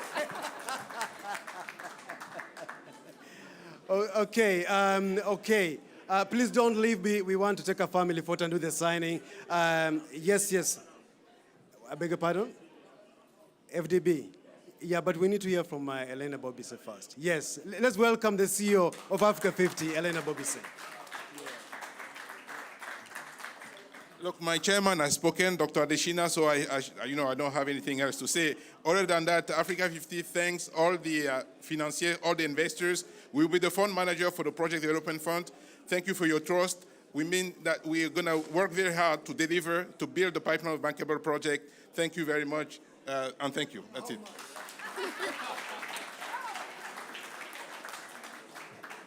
I was asking my boss how much. Okay, we've got one more announcement, and this is from the African Development Bank Group. Let me ask Vice President Solomon Quaina, and then we'll go to the signing. Thank you. So good evening, Your Excellencies. Good evening, my boss, and good evening, everybody else. So Serge, I would leverage your approach. So we have all not gone to our boards yet, but the difference is I'm going to signal what we intend to commit, because President Adesina does not believe that leadership should not have skin in the game. Put your money where your mouth is. So we plan to work towards contributing $40 million.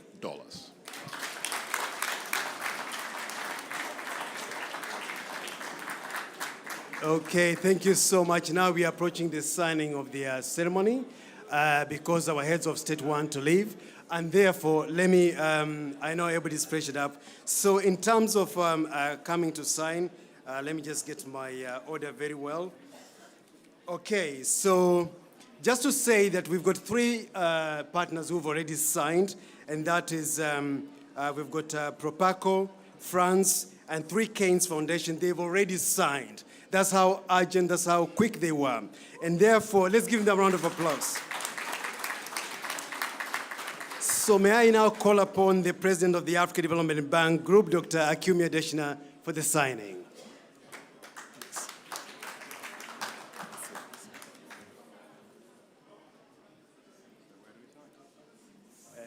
Come and show you the sign. Okay.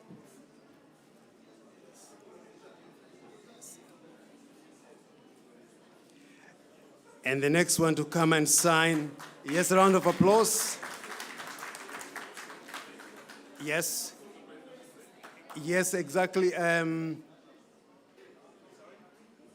stay here, yes. Exactly, yes. Elena Bobise, you're the next one to sign. The ministers are coming. There's an order for the ministers. That's the founding. Yes. So we are going with the founding members first. If you can allow the moderator to do his job, it will be very good. Yes, please. Yeah. Thank you. That's done. Thank you. Now let's get our ministers to come and do the signing. Let's start with the minister from Germany. Thank you.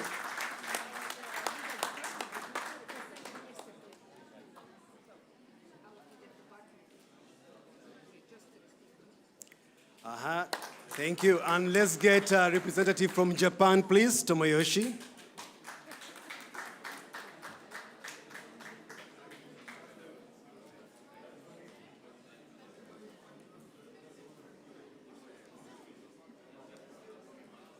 As I said, France had already signed, so I will just ask Jean-Christophe to join the line. Yes, and now let's get other institutions to sign as well. Let me call upon the president of Badea, Sedud.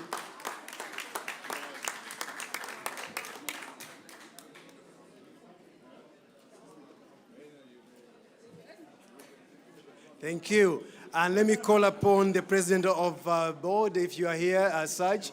Where is Saj? Yes, okay, very well.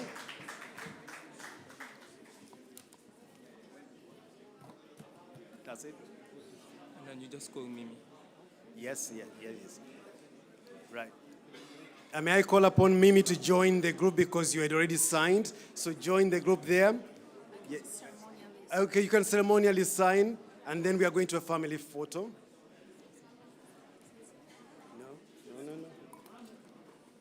Okay, let's now get,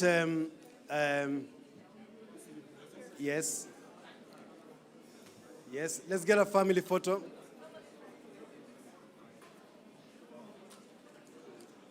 Thank you, Solomon, please join. Yes. Thank you so much. As they take the family photo, I really want to recognize once again, we were graced by the presence. Yes, okay, they're going to hold hands. This is what Dr. Deshina normally calls the baobab tree effect. Yes, so be ready, photographers. Don't miss this moment. It's the baobab effect. All right? Okay, move, spread this way. Okay. Let's do it. Okay. A big round of applause there. Thank you. Thank you so much, the chairman of the African Union, the president of the Union of the Comoros, Azalia Soumani, president of Madagascar, Andre Rogelina. Thank you so much, distinguished guests. Thank you.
They've gone.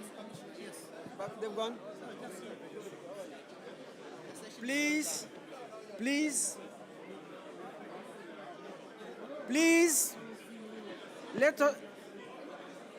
let us pursue our agenda. Please, we still have a segment. My brother, how are you? Very well. Please.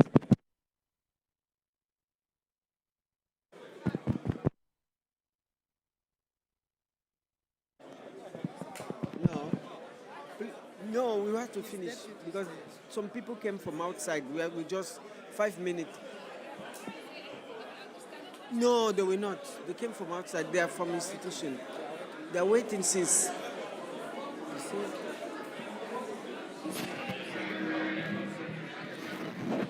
Please. Please,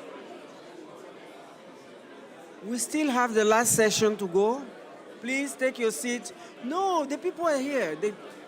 Yeah, no problem. I've removed you. Let me shout. Let me move them. Please, we want to continue.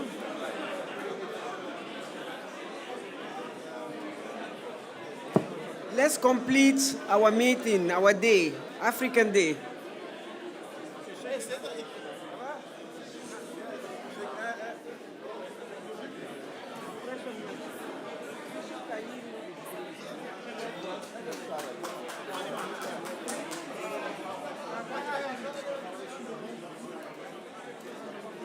Please,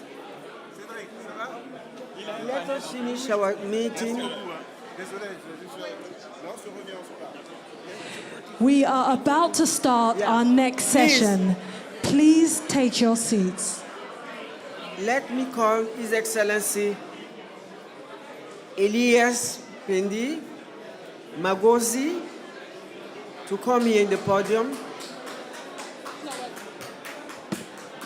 Executive Secretary of SADC Secretariat. His Excellency Honorable Engineer Collins Nzovi, Minister, Green Economy and Environment, Zambia. Are they still around?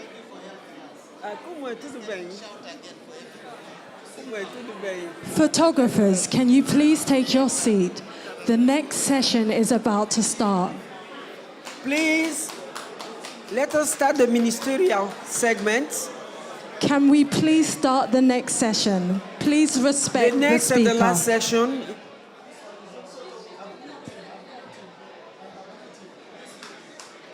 Please take your seats. Please respect the speaker and take your seats.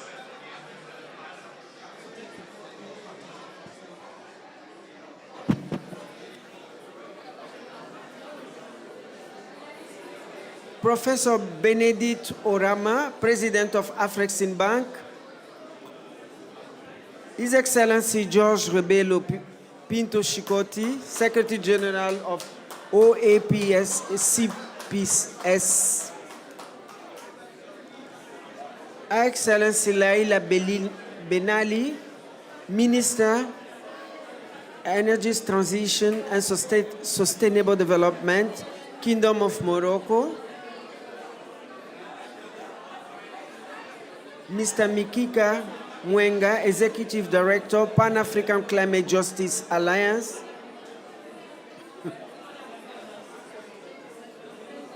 and Amonji Jacqueline, Chairperson, African Parliamentarian for Climate Action Network. Please come in front, the panelists. Yeah, this is my bag.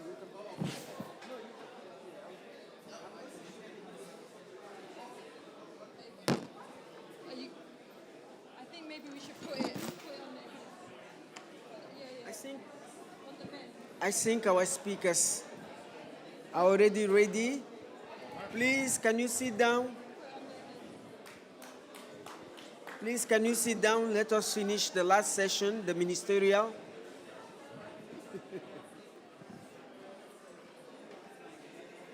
So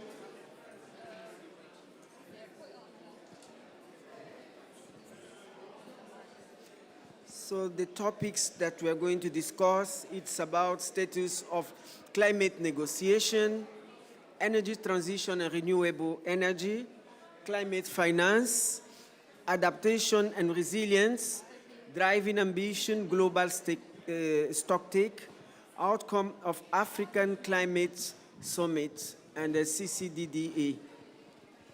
So I will start with His Excellency Elias Mpendi Magozi, the Executive Secretary of SADC Secretariat. Is he around? Honorable? SADC? I don't see. The next one is Yes. Come, yeah.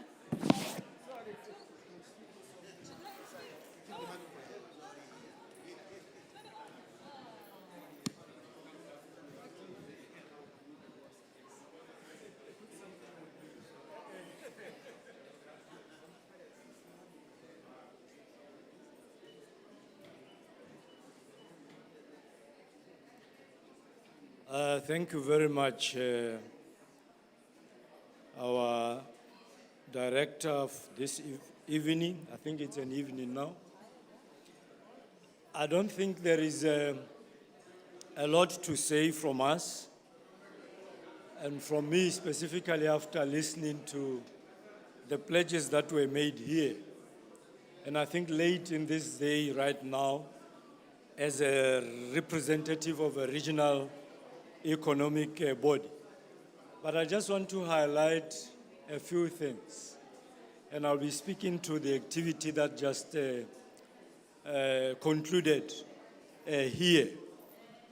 As a REC, first, this is a celebration of Africa, and we appreciate all the statements that have been made about celebrating Africa. We do have climate change that affects us, even as we celebrate. We do have challenges that we deal with as a region, and I believe by extension, the African continent. Now, when I listen to pledges that have been put before us here, one side of me, as a REC representative, it's an exciting commitment, one that we are all looking forward to. All the implications of climate change that have actually happened within the region of SADC. When member states hear of these pledges and resources that have been made for the continent, it can only be bringing hope to those people that are in the rural areas, in the villages, that do not have bridges, that do not have the reticulation services for water to pass. When we do have natural disasters, they are the first to lose their lives. There's a movie that I watched many years ago. It's by, what is this young man called? It's called Jerry Maguire. If anybody could remember that movie. The movie is saying, show me the money. Show me the money.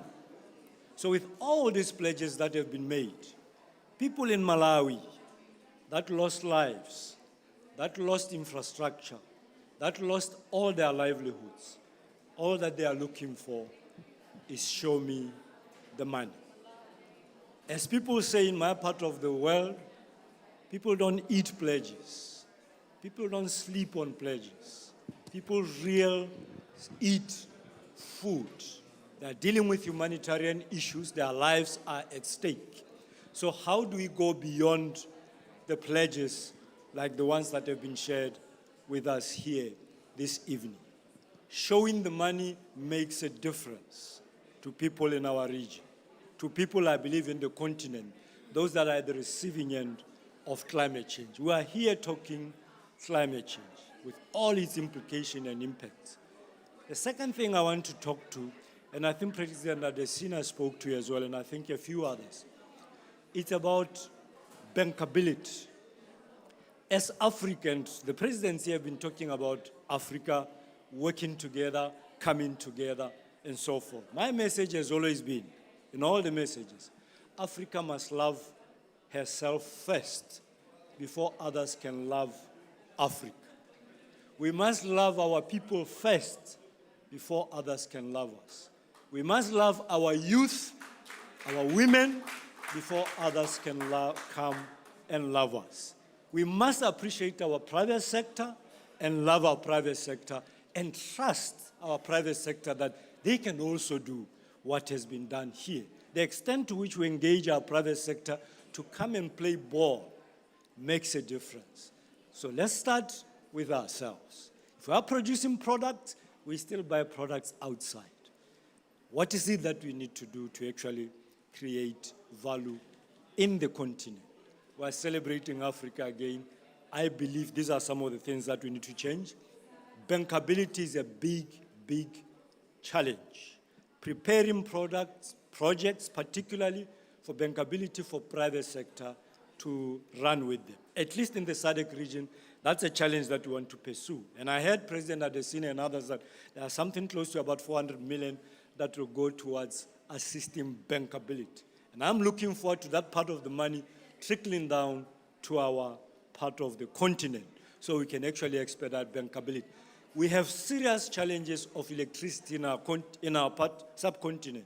South Africa, those of you who are close to South Africa, they've got load shedding, including my country, Botswana.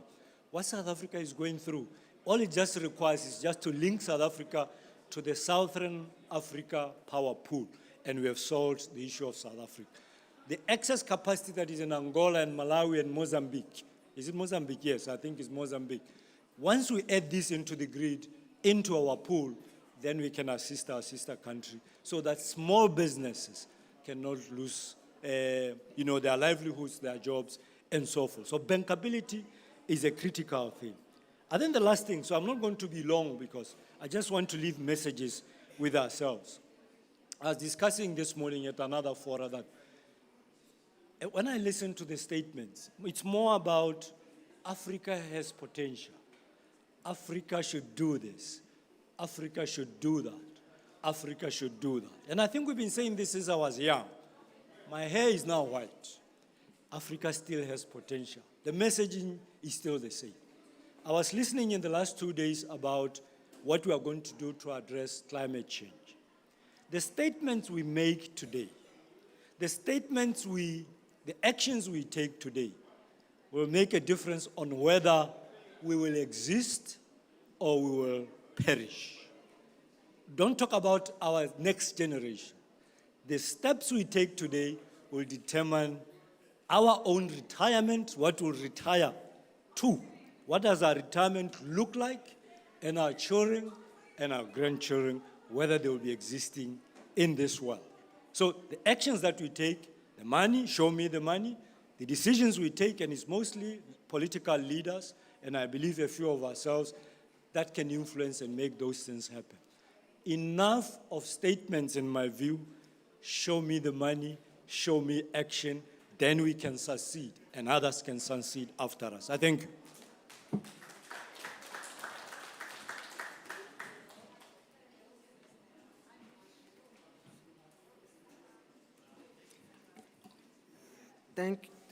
Thank you, Executive Secretary.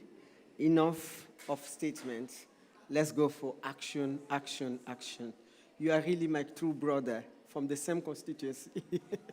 I believe in that, and you said it rightly. And what we are here, when we look at people in the southern region, we are really having a lot of challenges. We have water stress, drought, so I think we need to speed up and improve the livelihoods of our citizens. We are leaders. We are not working for us, but we are working for the community. And we should be proud that, we should try and fight and strive that we should remove poverty as our first name.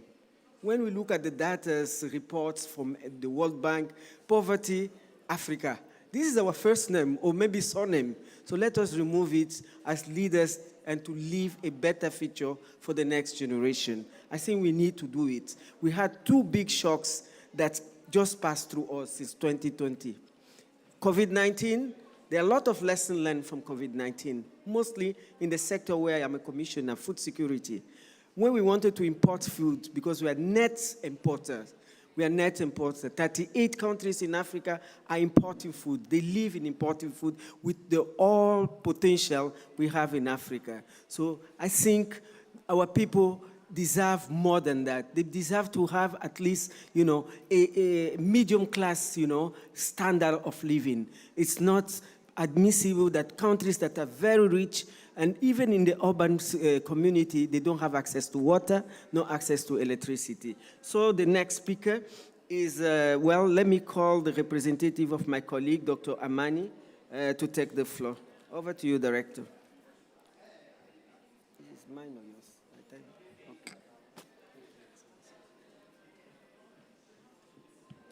Thank you very much, Your Excellency, Commissioner Ambassador Sako, Excellency Ministers, Excellency Heads of Regional Economic Communities, distinguished delegates. Last year, when we went to COP27, we as Africans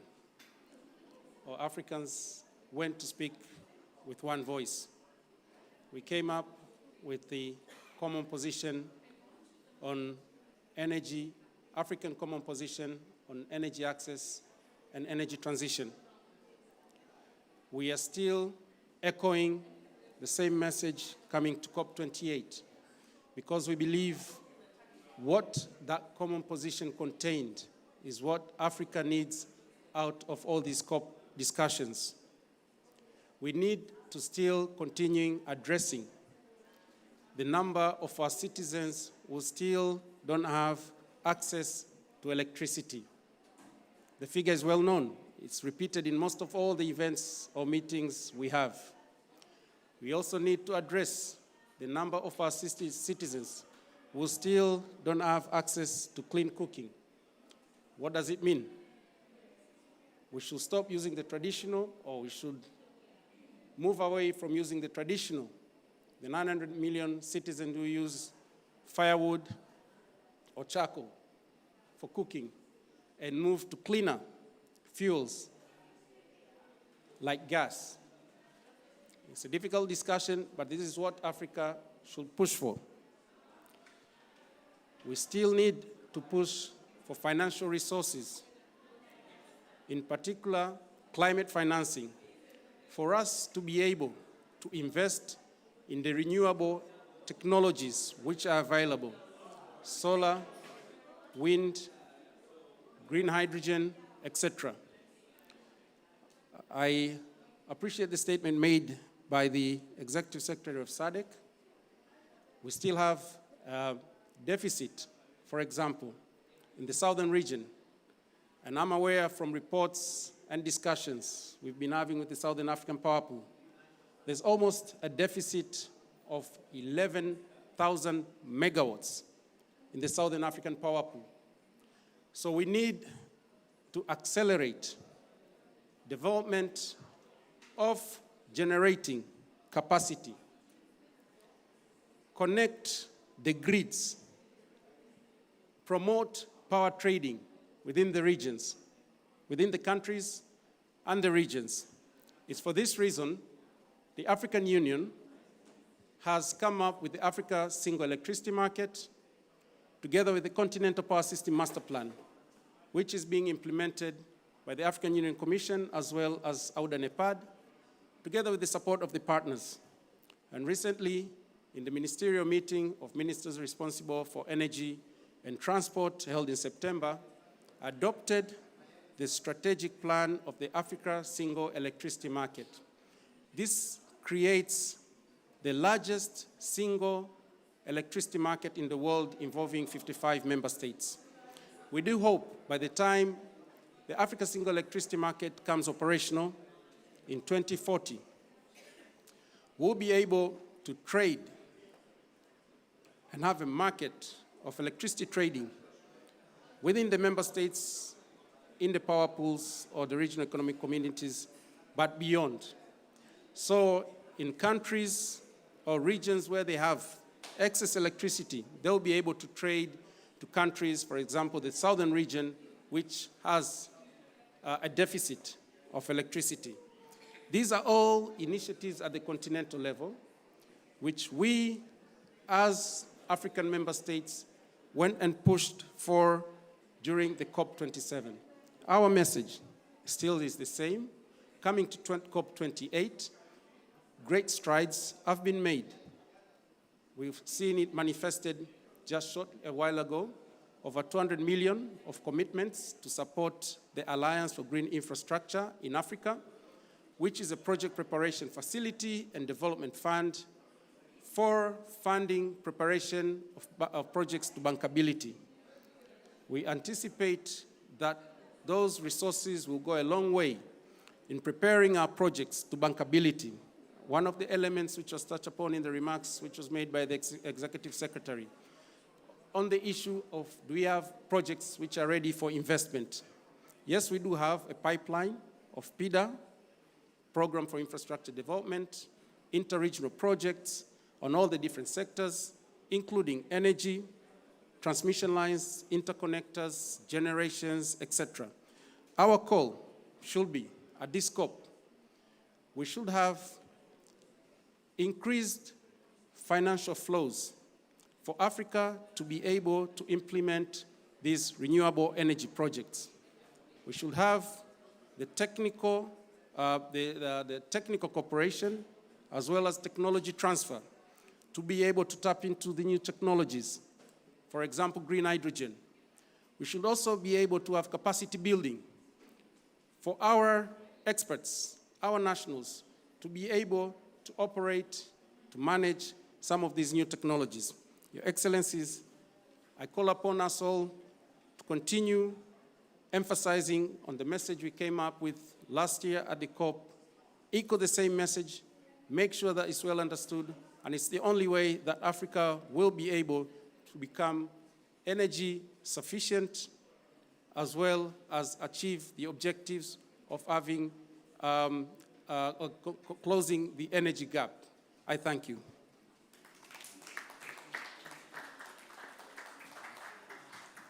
Thank you, Director. We took note of what our sister department is doing in terms of energy. You are doing a lot, but you should double more because we still have 600 million people in Africa that don't have access to electricity. I think we should mobilize more resources and look at it so that we can achieve by 2030, during our SDG, the end of SDG, we can achieve the minimum of a 30%, access of our population that have access to electricity out of these 600 million people that don't have electricity.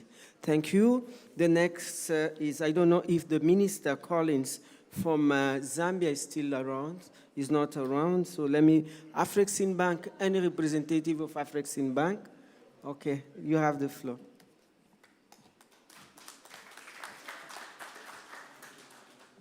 Good evening, colleagues. I will not take too much of your time. My name is Dennis Denya. I'm here representing Professor Benedict Orama, the President and Chairman of the Board of Directors of Afreximbank. All I want to say is that as an institution, we are focused on providing solutions to the demand side of this issue. We already have heard that there is an issue in terms of generating bankable projects. Afreximbank is a project preparatory fund that is already working. We have already supported projects worth $6 billion. So the project is up and running. The board is going to approve an increase in that project preparatory facility. So it will help in bringing to bankability projects that are focused on energy transition on the continent. Earlier on, we heard the Executive Secretary of the UN Economic Commission for Africa talk about the battery precursor project between DRC and Zambia. We are very much involved in that, and we are looking to do about 12 zones on the continent, working with Arise IPP and other financial institutions. So we work in partnership. We also have what we call an ECA facilitation program, which helps us attract money from the developed world, especially through their export credit agencies, to deal with the climate issues on the continent. Now, our board also approved in July of this year concessional fund of about $100 million, which will help in terms of providing blended finance on the continent. In addition to our guarantees programs, which helps in de-risking, therefore attracting private sector funding into this area. Governments alone do not have the capacity to provide the funding that is required, so you need the private sector to come in. So how do you get them to come in? You de-risk, you provide funding for the riskier early part of the project. So that is what we are working on as Afrexim Bank. We are working on making sure the projects come on board and also attracting the funding that is necessary to do that. We are the biggest promoter of the African Continental Free Trade Area. And this agreement is the biggest effort by Africans to decarbonize, because we are going to locate the production and processing nearer the source of raw materials. It reduces the emissions. Currently, we ship raw materials to Europe, to China for processing. Then we import the processed from there. Now, focusing on the AFCTA, we are going to produce on the continent. So that is going to help in the decarbonization. Thank you very much.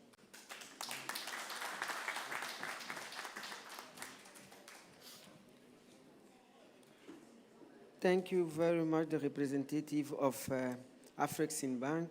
And you're right, because my former life was in coffee. We grow coffee, we send it there, and then we buy again coffee, and we sell it at less than $1. But when we go and buy just 250 grams on shelves of a supermarket, it's $15. So we are losing opportunities. Thank you very much. And I would also like to commend your bank to assist us in our initiative of the agro-parks that we are building in Africa. We want to have a food bread basket on the continent, and we want food sovereignty in our continent. I think we can reach that target. The next, I think, is His Excellency George Rebelo Pinto Chikoti, my dear cousin, the Secretary General of the OACPS. Over to you, Minister Chikoti.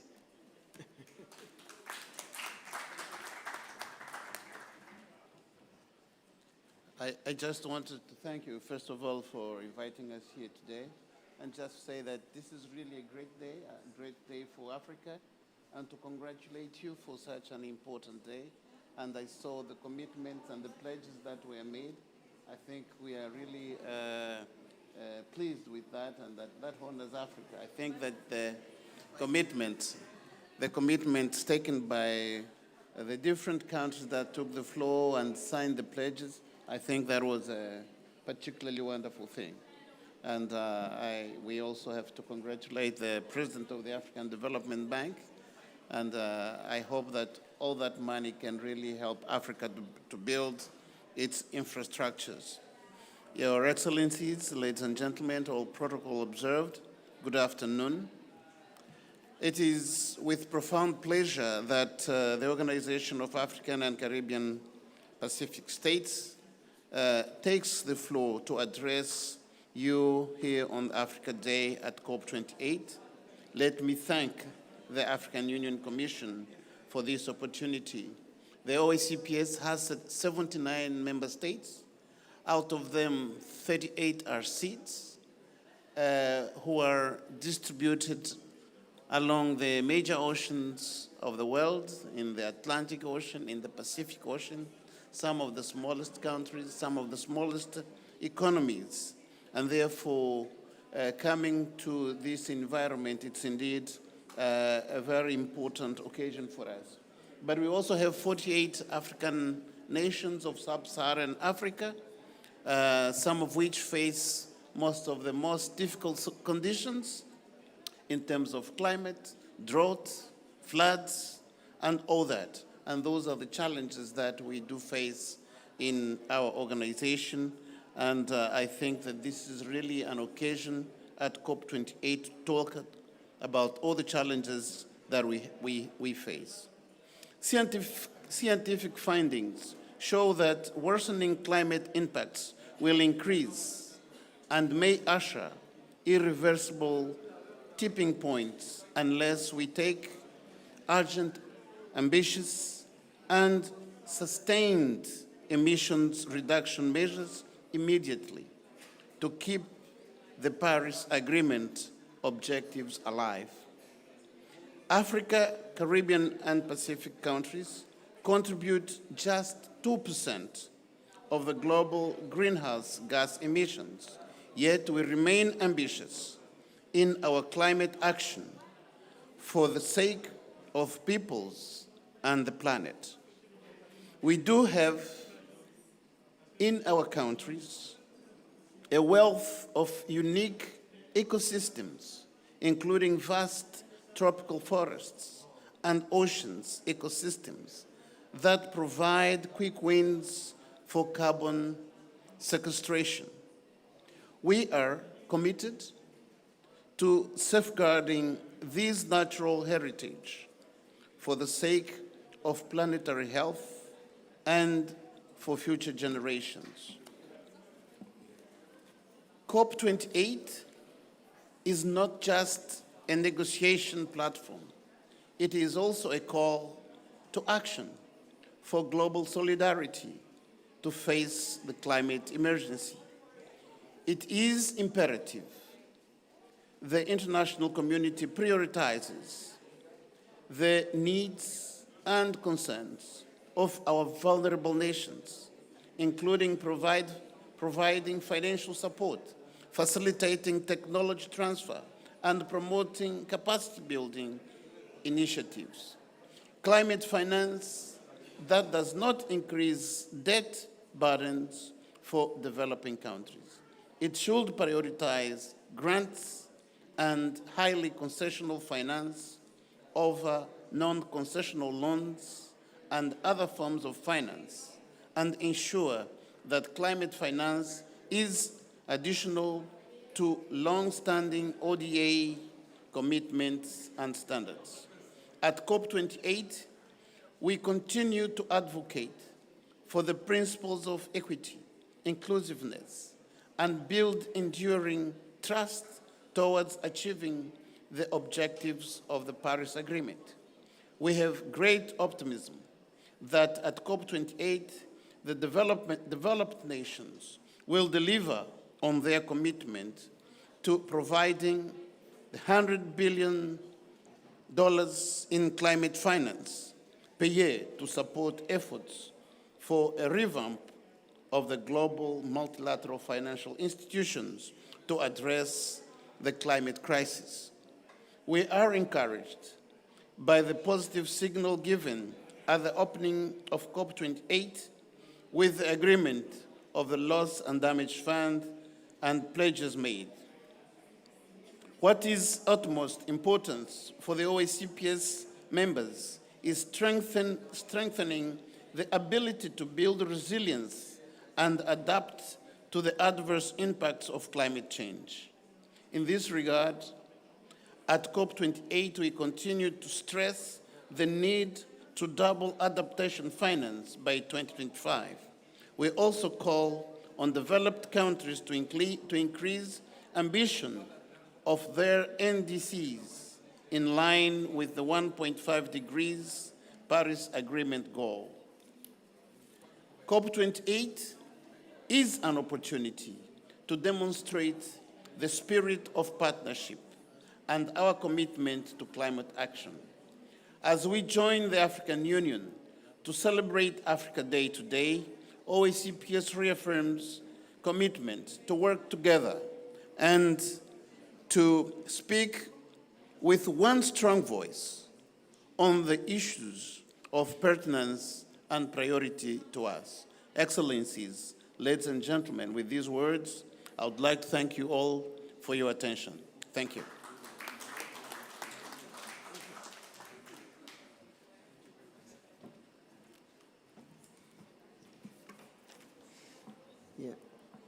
Thank you, SG Minister Shikoti, for your statement. We would like to have a copy for our record because it's very rich.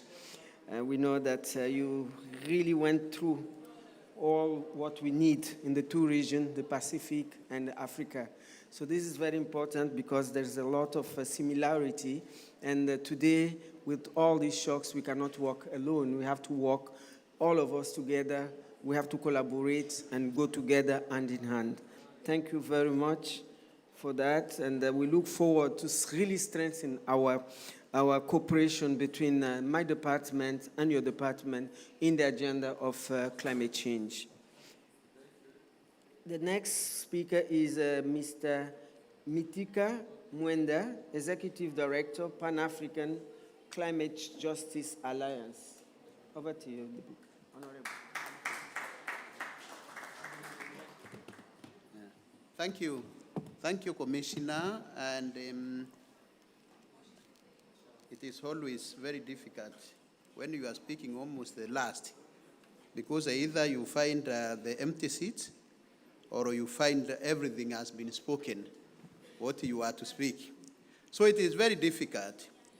But I'm really inspired by the statements from our heads of states and all the speakers who have spoken, because most of the things which they have spoken are things which we as the civil society in Africa have been talking about. The issues of promises after promises, unmet pledges, and my brother from Sandek has just put it very right. If we are able to implement, Commissioner, what we have been talking about, what we have been pledging, then we would not be here. And I just want to mention that today I was encouraged by the excitement by everyone when each stood here and they said, we are going to give this money. We are going to give. In fact, the biggest applause was from the EU when he said, we are going to pledge 20 billion euros. Everybody rose. But you know, for us, we are very cautious and we welcome it, but we refuse to celebrate.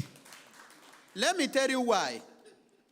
In Paris, in 2015, the negotiations were very, very difficult. And because the African group is a very strong bloc, they couldn't have a deal, the Paris Agreement, before if Africa did not want. It's a very, very powerful bloc. So what did they do? They went into a room and they told Africans, you guys, the G7, the group of 7, we are going to give Africa 10 billion US dollars for 10 gigawatts of energy, and everybody was excited. In a program called African Renewable Energy Initiative, we realized that we are going to light the whole of Africa. Today is when, 7 years later, tell me how many gigawatts have been delivered. But when you go to the records of Germany, they tell you we have delivered 4 billion of infrastructure in Africa of energy. Then we look at that money. Where is it? We can't find it. My friend here was talking about we need to see it. Are we feeling it? Is that human at the local level feeling it? Energy poverty is in fact increasing. These are the problems which we have. Let us be cautious on these celebrations. I come again yesterday, now going to, because we are talking about the negotiations. The day before, it's yesterday, it was celebrations all over. That we have delivered 460 million US dollars for loss and damage fund. And everybody was, those who give the money now have known the game. Even before we start negotiations, they come with the numbers. And we are blinded, everything is obscured, and then we are saying, as PAGJA, again, be cautious. We are not going to celebrate that once again. Why? There is one player, I am talking about this. That is 460 million US dollars. Whether it is going to be delivered or not, let's assume that it is going to be delivered. But remember, the framework which is going to deliver that has been made so difficult that even accessing that money is going to be very difficult. Remember, the whole it has been set by the Transition Committee for the loss and damage is the first if it is going to be delivered, the country to get a coin is 2028 by COP28. Those OECD countries, the small islands, most of them will have sunk by that time. There will be no one even to take that money. That is where we are. And so, even then, it has been made so difficult that they may even those who will be there, they may not even get it. That is the trick. Those are the tactics. Then finally, we also got the pledge of what we call the 100 billion US dollars. I want to tell you just again, we celebrated this in 2009. So one of our partners, when 2 weeks ago, the OECD reported that they have delivered 10 billion. I don't know whether you have seen it in the small islands. As in Africa, I don't know whether, Commissioner, you have seen it. I don't know. But now let me tell you, one of our partners called one campaign carrying a very deep analysis and very stark findings. Nearly 2/3 of climate finance commitment counted by the OECD between 2013 and 2021. That is a staggering 343 billion US dollars, mark you, are never reported as disbursed or a literal connection to climate. So they say we have delivered, but that is not climate finance because we know the principles of climate finance.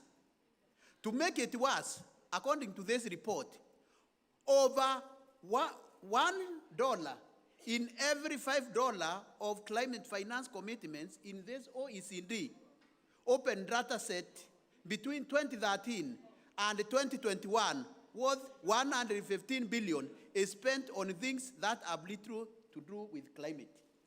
These are realities. Number two, bilateral providers consistently report far less in disbursement than they have committed. And then, less than half of climate finance they committed between 2013 and 2021 was reported as disbursed or was meaningfully related to climate finance, a difference of 135 billion.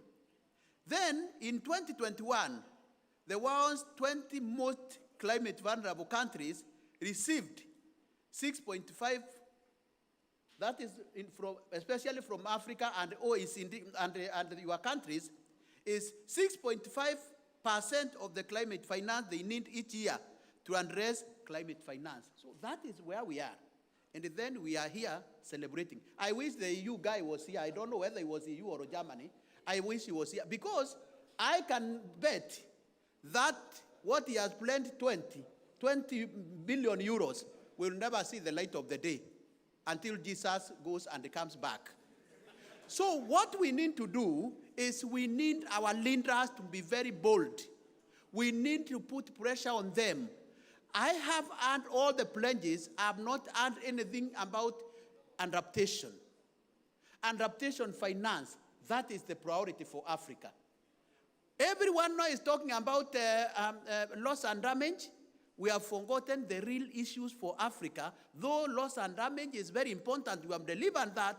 We need really not to be diverted. Attention should not be diverted. We need them to deliver on their promises on adaptation and mitigation, of course, because they need deep emission reduction and not transferring the burden of action to us through forced solutions to Africa that we are going to pay you so that we can continue living our profligate lifestyles. No, we need to say no, and the climate finance money is not charity. It is their obligation. Thank you very much, ladies and gentlemen.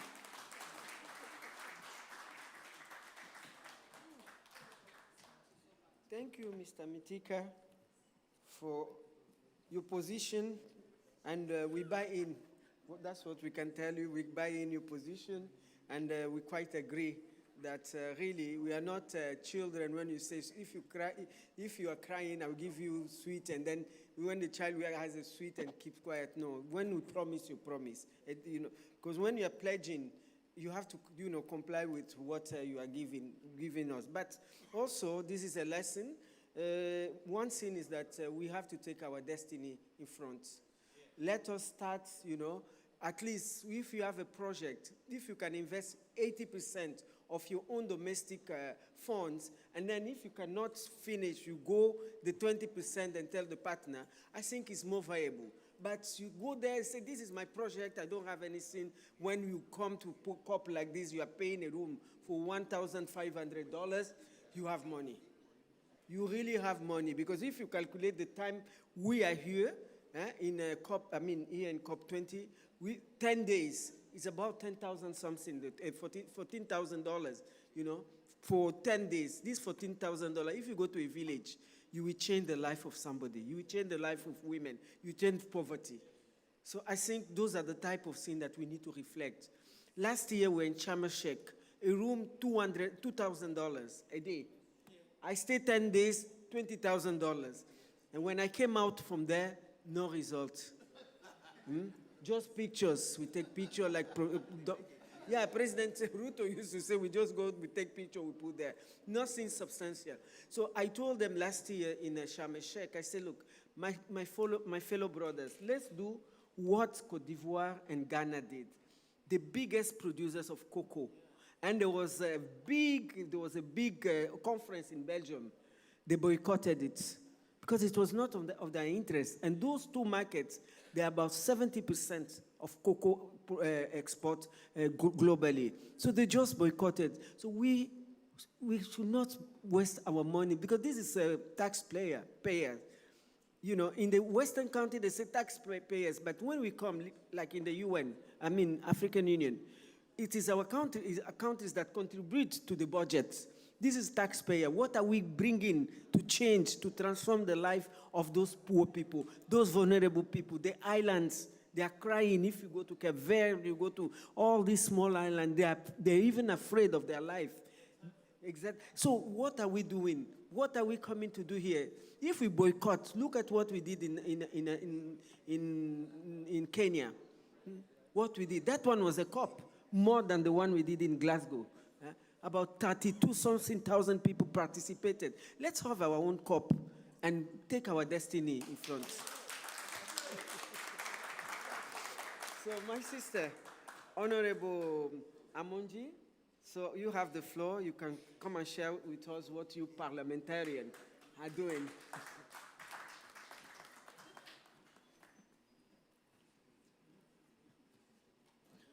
So, thank you, Excellencies, and my fellow panelists, ladies and gentlemen. I am going to be really almost the last speaker, and being the last speaker, almost everything is being mentioned. But nevertheless, like I've been introduced, I chair the African Parliamentarians Network on Climate Action, and I will be speaking basically following our legislative roles as members of parliament following climate action in the different parts of Africa. First of all, one thing we have to appreciate that Africa is endowed. It's not that everyone says that Africa has the potential, that it's a lie, it's endowed. But I want to give my experience. I've been a member of parliament for the last 15 years. I went to parliament when I was 24. When I'm going to campaign, I go to a constituency, a village, and I get like 100 people seated. You know what I will do? Because I need the votes. I will say, I will give my manifesto, but because they want water, I will say, okay, these are 100 people. If I gave each one $1, it wouldn't make impact.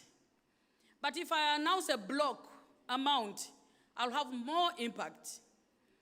And so what I would do is I will speak, and I know that everyone has expectations of what I'll give at the end of the day, because they come from far places, and they will be like, okay, we want a soda to take.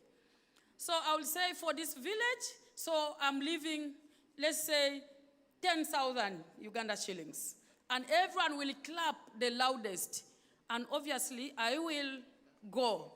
But eventually, when these people divide this money, it's actually a peanut. But for me, I would have achieved my purpose. And so yesterday I attended the opening.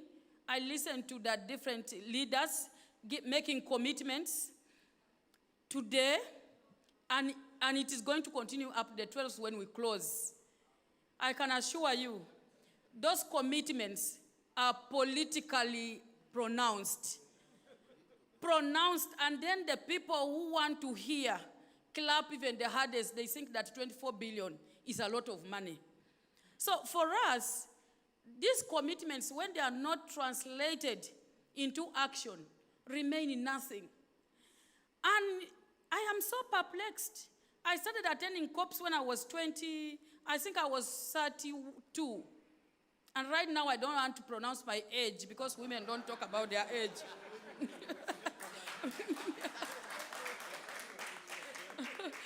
Yes, definitely, if I went to Parliament when I was 24 and I'm now in my third term, it means that I am actually growing younger. So that means these pronouncements, to me as a Ugandan, I'm giving an example of a parliamentarian in Uganda, and I'm one of the a bit informed who can follow issues in Uganda. These commitments remain at COP. And that's why I don't want to follow my presentation here, because everything that I was going to read has already been talked about by the previous speakers. But these commitments remain at the COPs. When I get down to the local communities which I represent, it is nothing. And that's why you see the pledges today that have been made are more into mitigation rather than adaptation. And then me, who represents the local women there, actually, I am a mother, and when there's no food at home in my community or in my household, they will not ask my husband about the food. They will ask me, where is the food? So I will be the one cutting trees to make sure that I go and cook food and deliver food to the table. So I want to talk as a politician this time around. If we are not translating the gender thematic negotiation to have a more impact on the rural woman, on the young generation, the youth, we are actually wasting our mandate and our time.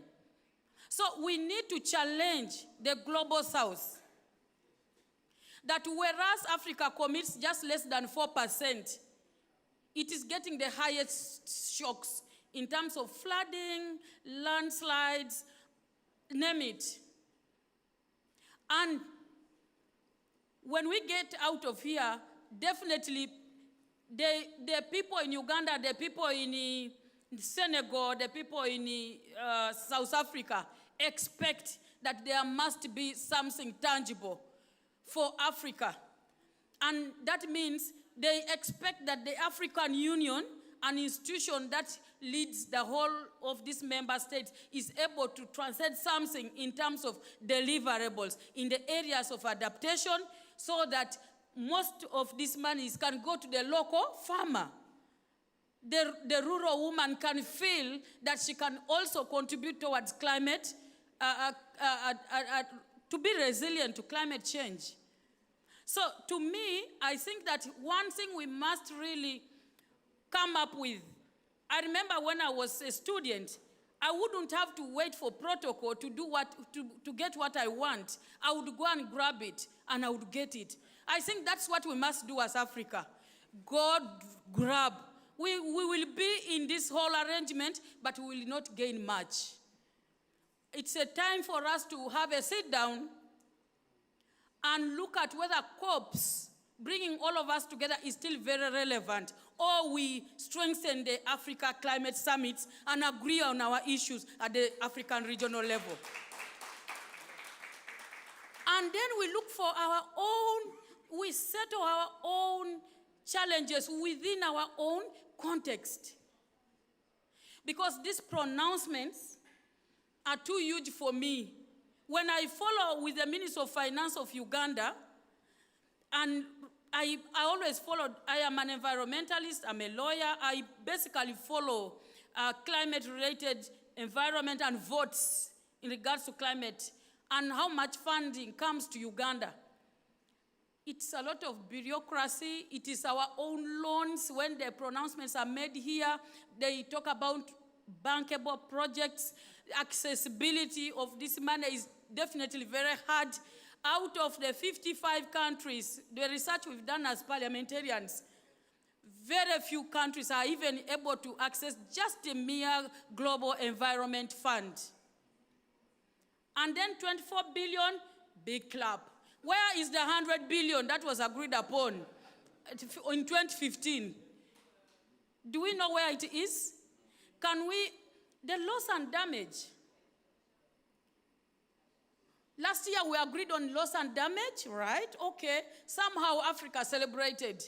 But hey, let us stop celebrating for now. For now, loss and damage must not be as a voluntary initiative. There must be principles put in place so that the loss and damage fund is as a matter of a must. Not just saying that I will contribute this as voluntary. No. In legal terms, you put something down and say, okay, this is a loss and damage fund. It has been agreed upon, and this is what will go to Africa, and A, B, C, D will contribute to the loss and damage fund.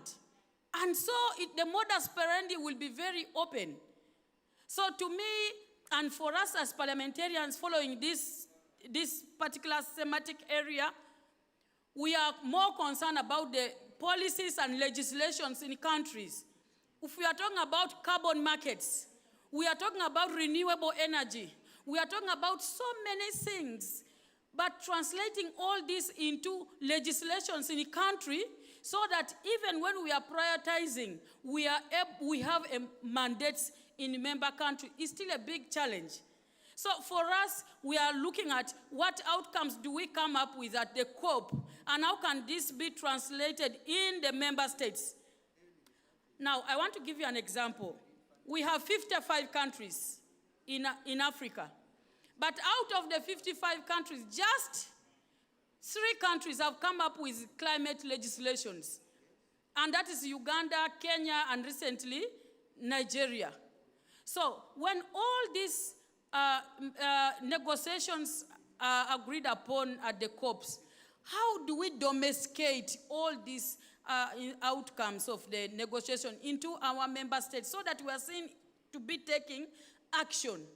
For me, on behalf of the parliamentarians who are in the different meetings in the COP right now from Africa, I want to call upon all of us to stand up for Africa. And Frank Fanon once said that every generation must, out of relative obscurity, discover its historical mission and either fulfill it or betray it. So this is a time for Africa to stand up and be counted. And it's our time to either fulfill our generational demands or betray it, because we are all of us will be accountable. It's time for less talk, but more action. I thank you.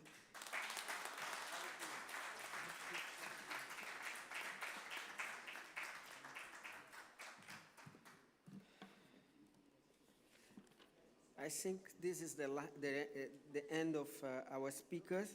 Honorable Jacqueline, thank you very much. We really appreciate your experience in this material, and it's a very important issue that we cannot undermine it, and we have to pursue with our revolution, because this is really a revolution that we have to do.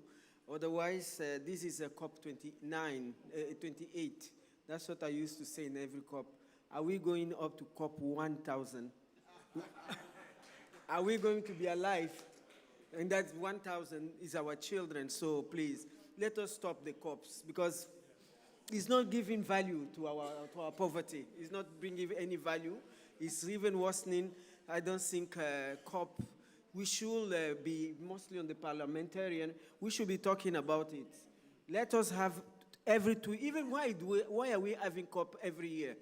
Why not? Why can't it be every 2 years? So that when we come from really showing case, you know. We are not showing case. It's just parole, palavre. Tout le temps les bavardages, as they say in French. Les bavardages, nous sommes fatigués. Nous sommes fatigués avec les bavardages. Hein? On est là, we are trying to really work hard for this continent, but on the other hand, you know, we don't see. African Union is an institution that we need to cherish. Other regions, they don't have African Union. African Union is an institution where the 55 countries, in African Union we are 55, UN we are 54, whatever. Let us respect principle. All of them are members of African Union. All of them are members of African Union. So this is a platform whereby we can come with one common position.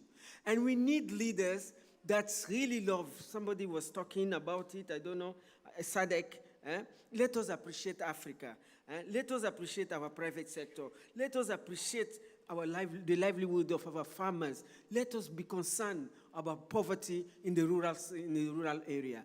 So that's what I'm saying. We have really that advantage to come out with one voice. But what type of leaders, what type of people do we engage in African Union?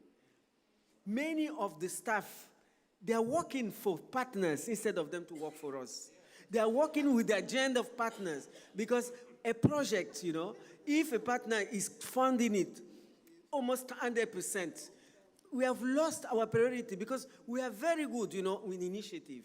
But this initiative, they will just use our logo and say this is African Union that is doing. It's a lie. It's a lie. That's experience from my passage in African Union. And I'm writing a book. They will come. Oh, no, Great Green Wall. That's what I told the President Macky Sall. Today, Great Green Wall is no longer ours. Great Green Wall is UNDP, this, and they will go mobilize 40,000 million, I don't know. And we at the African Union, we don't even see it. We cannot even disseminate the result. We cannot even have a workshop, you know, with our people. Today, we are talking about this carbon market. We don't know what is carbon market. The mechanism of carbon market, we don't know. It's just, you know, like I remember 3 years ago, I was with a journalist. He said, but now, she's from South Africa. She said, now everybody, climate change, impact of climate change. Tomorrow, COVID. So your agenda is driving upon the thematic, you know, the thematic that comes to the market like this. That's why you're driving your agenda. So I don't think, you know, to me, it's better for us to have our own agenda. We have the Agenda 2063, which is our agenda. We have CADEP. CADEP is going to end in 2025. They started giving us money. They want to do our agenda. A policy for food security in Africa, we cannot allow it because this is sovereignty. Policy, it's ours. We have to do policy. When we finish our policy, we tell our partners, look, that's what we need. If we want to work with you, you have to align on what we are doing. That is why we are really building we are developing the new post-Malabo for the next 10 years, and we have to see why did Malabo did not work. Where are the gaps? And I need SADC. We had a meeting already. We discussed with all the RECs. I prefer to work with my RECs and my member states so that it should be demand-driven. Partners, NGO should come after. But before, we have to have our own. It's not because we don't have skill. We do have. Yeah? It's just a matter of Pan-Africanism, loving Africa, and then those are the type of leaders, even the new generation, that we need to put in African Union. Otherwise, we are going to sell African Union. I declare it closed. Thank you very much.